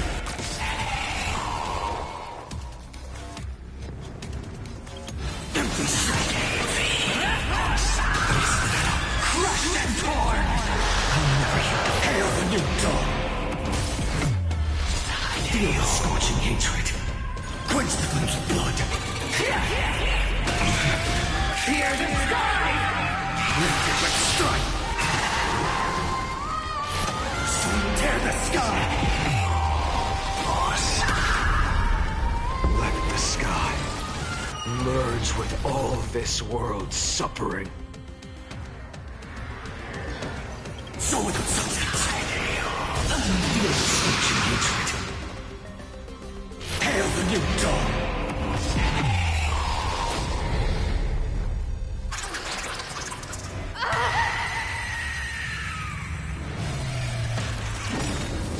Farewell, Hyacinthia.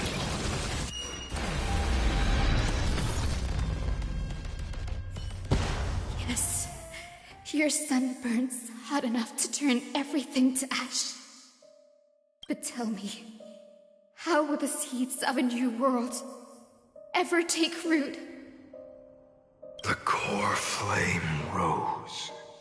The sky fell. The 23,570,000th cycle came to an end. And this time, the end of the flame chase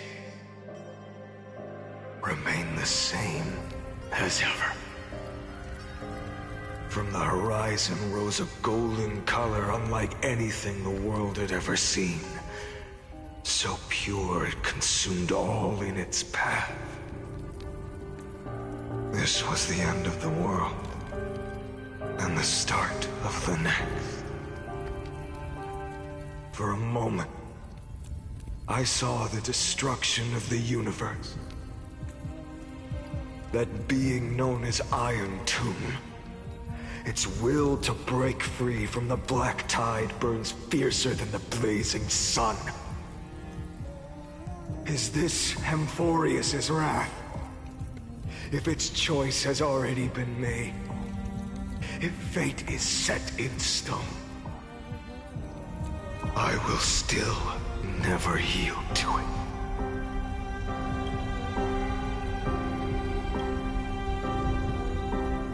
$23,570,000 cycles. 282,840,000 core flames. No more chasing is needed. And now, I am the fire at the end of the long night. The flame chase isn't some quiet walk through a sea of flowers. It's a revolution. An all-consuming transformation. And if destruction is the only way, Then let me be the one to step across the ashes of the old world and burn endlessly. Until another dawn rises on the distant horizon, bringing the true dawn to Amphorius.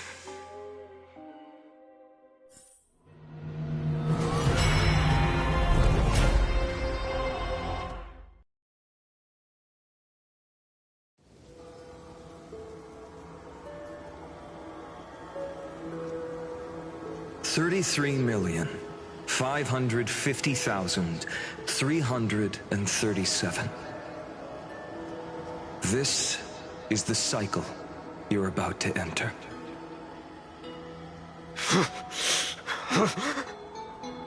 Countless memories are flooding in. Countless versions of myself have stood here, facing the same choice. They all needed a moment, just like you do.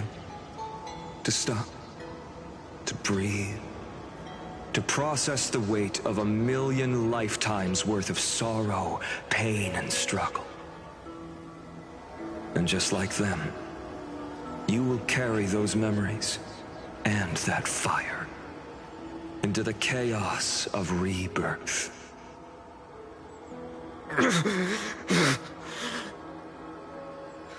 I must go and bear this burden. I must say goodbye to you, and then fight the destruction with destruction. Yes, that's always the decision you make. I will burn and fade away. I will become the Flame Reaver of this life, and keep my promise to Cyrene. I will kill gods and comrades alike, and steal the core flames. And even if my mind turns to ash along with my body, I will keep my purpose in mind.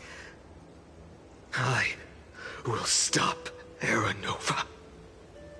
I will find the next me, and make him carry on this futile endeavor of 30 million lifetimes. Looks like you're ready. Then I should be going too. Where are you going? You only exist in my heart. There's nowhere else for you to go. Do you remember what she said? The dreams you had as children. The deliverer in the prophecies. A real, living, breathing person. You finally found her.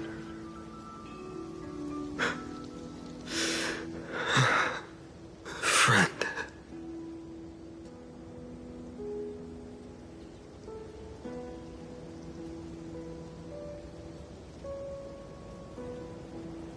I see.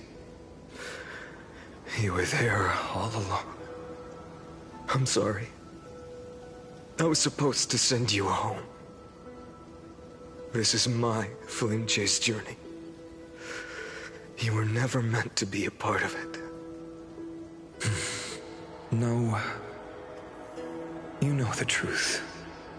If Iron Tomb is born from Amphorius' fate, then it will bring ruin to the worlds beyond the sky.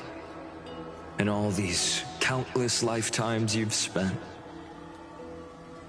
it's all been for the sake of defying that end, hasn't it?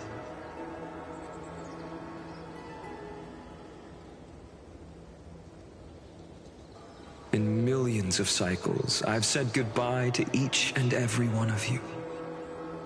Yet nothing ever changes. Each time we speak, our words grow fewer.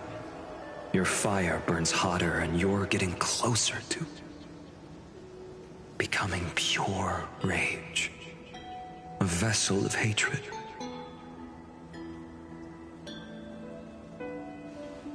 I never had a choice.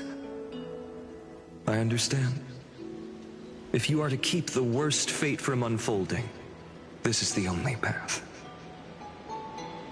But this time, things are different. Your persistence has shifted the tide. On the horizon, I see it. Faint but undeniable. The shape of dawn, breaking through the eternal night.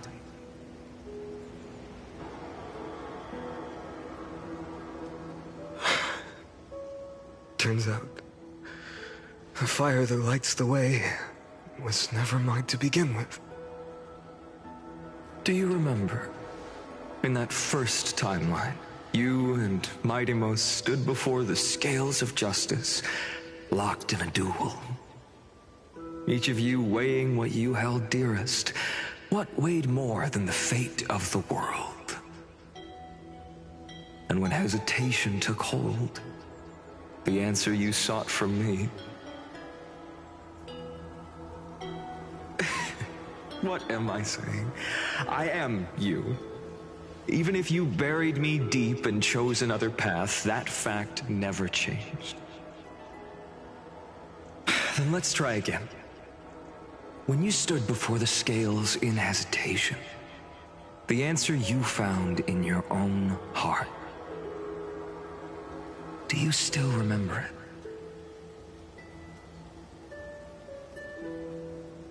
it? Remember the past and become the hero of tomorrow. What weighs more than the fate of the world is the resolve to shoulder an immutable past and carry it into the future. Good. Then Trailblazer, my friend, my comrade. You arrived in this strange world and were bound by its cruel fate up till this very moment. In the face of danger, you never once backed down. Instead, you've saved world after world without hesitation. That boarding pass on your chest is now the mark of a hero. If I choose to step through that door and embrace an end fitting of the destruction, let this sun forged from millions and millions of core flames burn me up along with the god of destruction and their minions. Then the world we leave behind, this world, my home, where hope still lingers. Will you take on everything we've carried? Return to the beginning one last time. Stop the birth of Iron Tomb, save the world we love, and rewrite its doomed fate.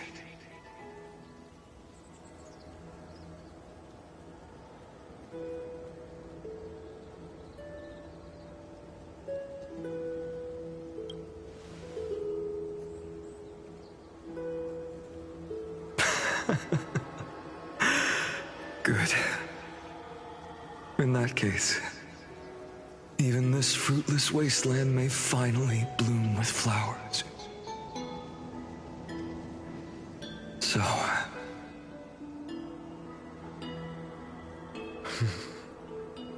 if she takes on the weight of the whole world, she'll be able to walk further down the path of deliverance than a fire that only knows how to burn.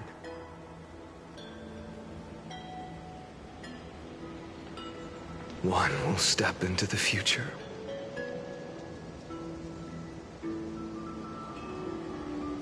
One will remain in the past.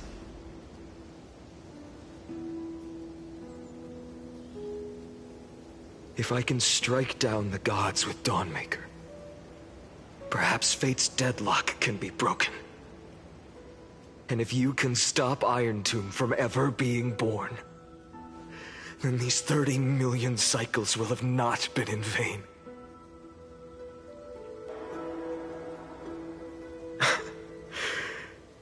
It's time to put our teamwork to the test, partner.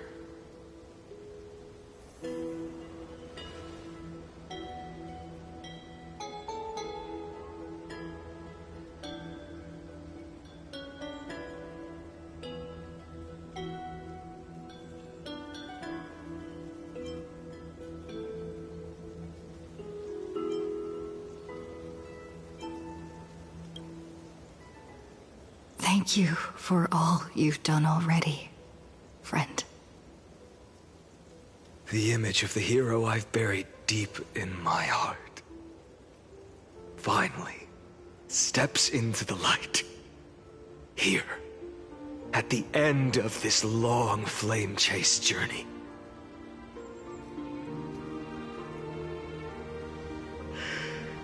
Cyrene, a page never seen before has just been turned. Lend me the power of time, and send this hero back to the origin of time. Back to your side.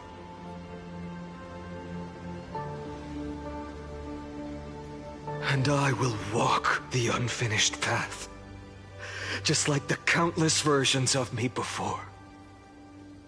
Unwavering as always.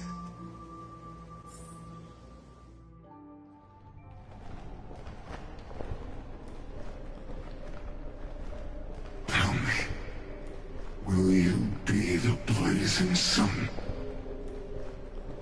Even if all of you burns to ash. Without hesitation, I will bear this world until my body turns to dust.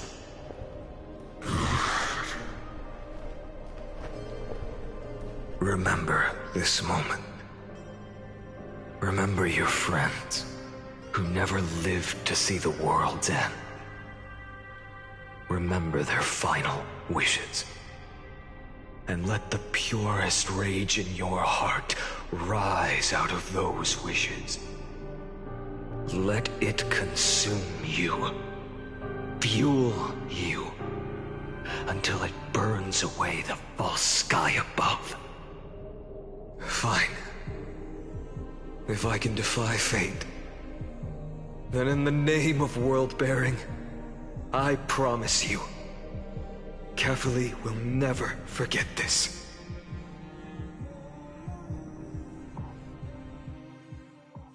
Take it. Everything I bear.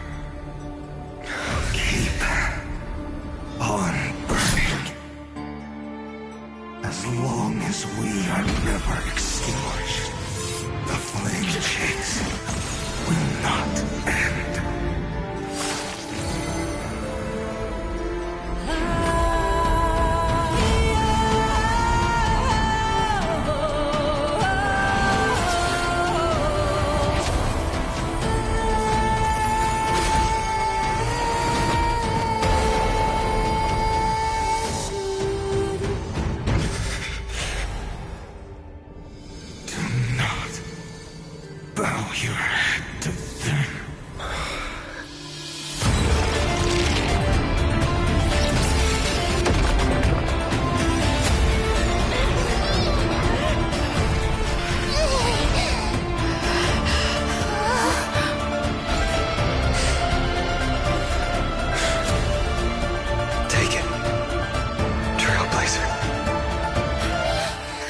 May this blood be like gold, and never tarnish.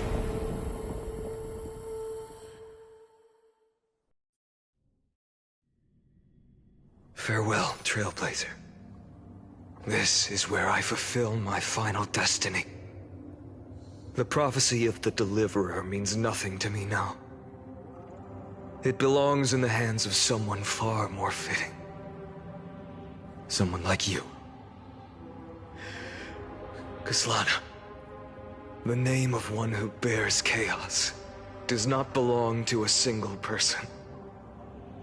Rather, it is the embodiment of the mythical Kefili, and a symbol of all heroes. As the prophecy foretold, you will bear the blazing sun until the pale dawn breaks. May the name accompany you in my place, in the epic you write with your own hands. Another attempt, another failure. I won't remind you how many times you've reached the end of history, but I will still place the choice before you. If you've lost count, let me tell you. This is the 33,550,336th ending.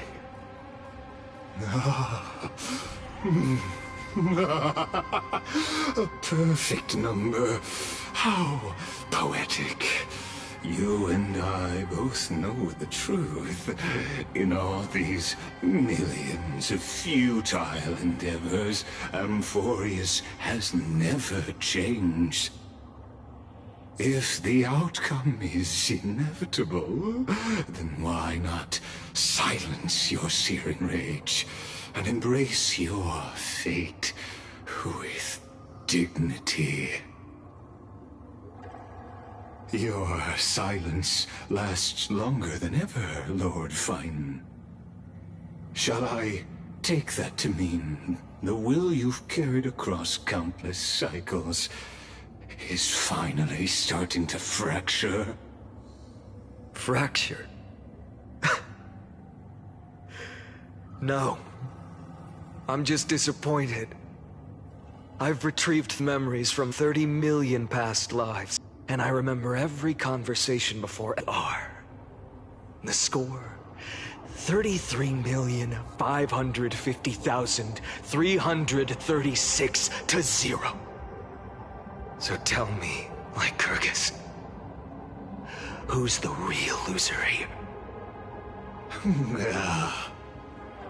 How unfortunate. This was never a fair game. I have all the time and patience in the world. I can wait for you at the end of history another billion times, and another billion after that. But you will never escape this cage. You can claim victory of the spirit if you wish, but we both know the moment that score shifts from 0 to 1. That is the moment I shall sound the paean of Era Nova.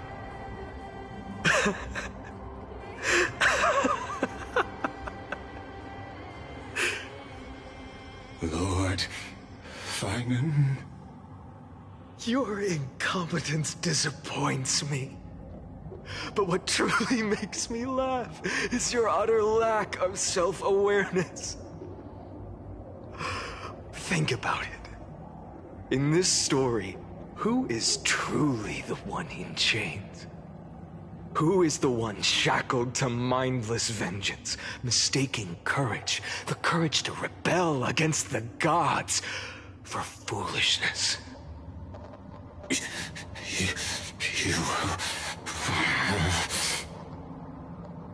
Perhaps you're right. Maybe I should have tired of this futile struggle long ago. But even so, I will never accept the mercy of your release. Because you are both a prisoner to the gods and to me. And tell me, what right does a mere prisoner have to speak of fate and choice? What right does a mere prisoner have to look upon my fury?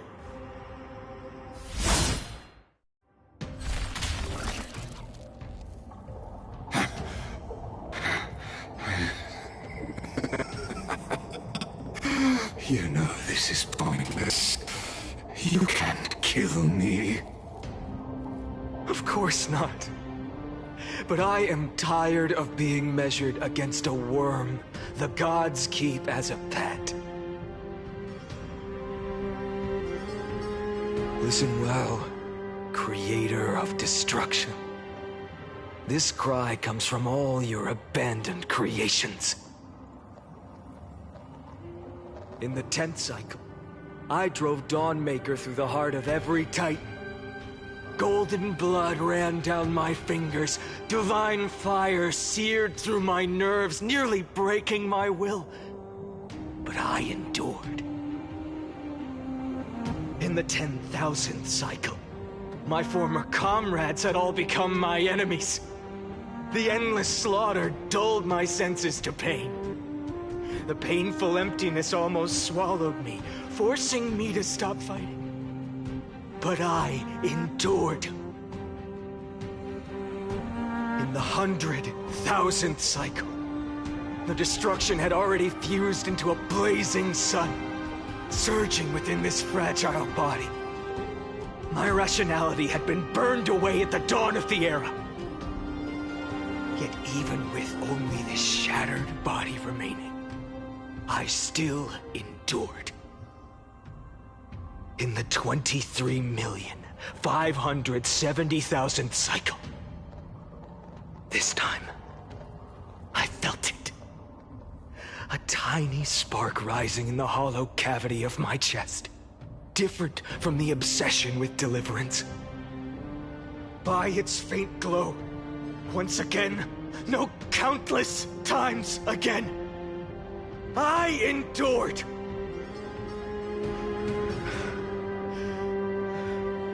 Now, a sun is about to fall, ready to incinerate this absurd space-time dimension in an instant.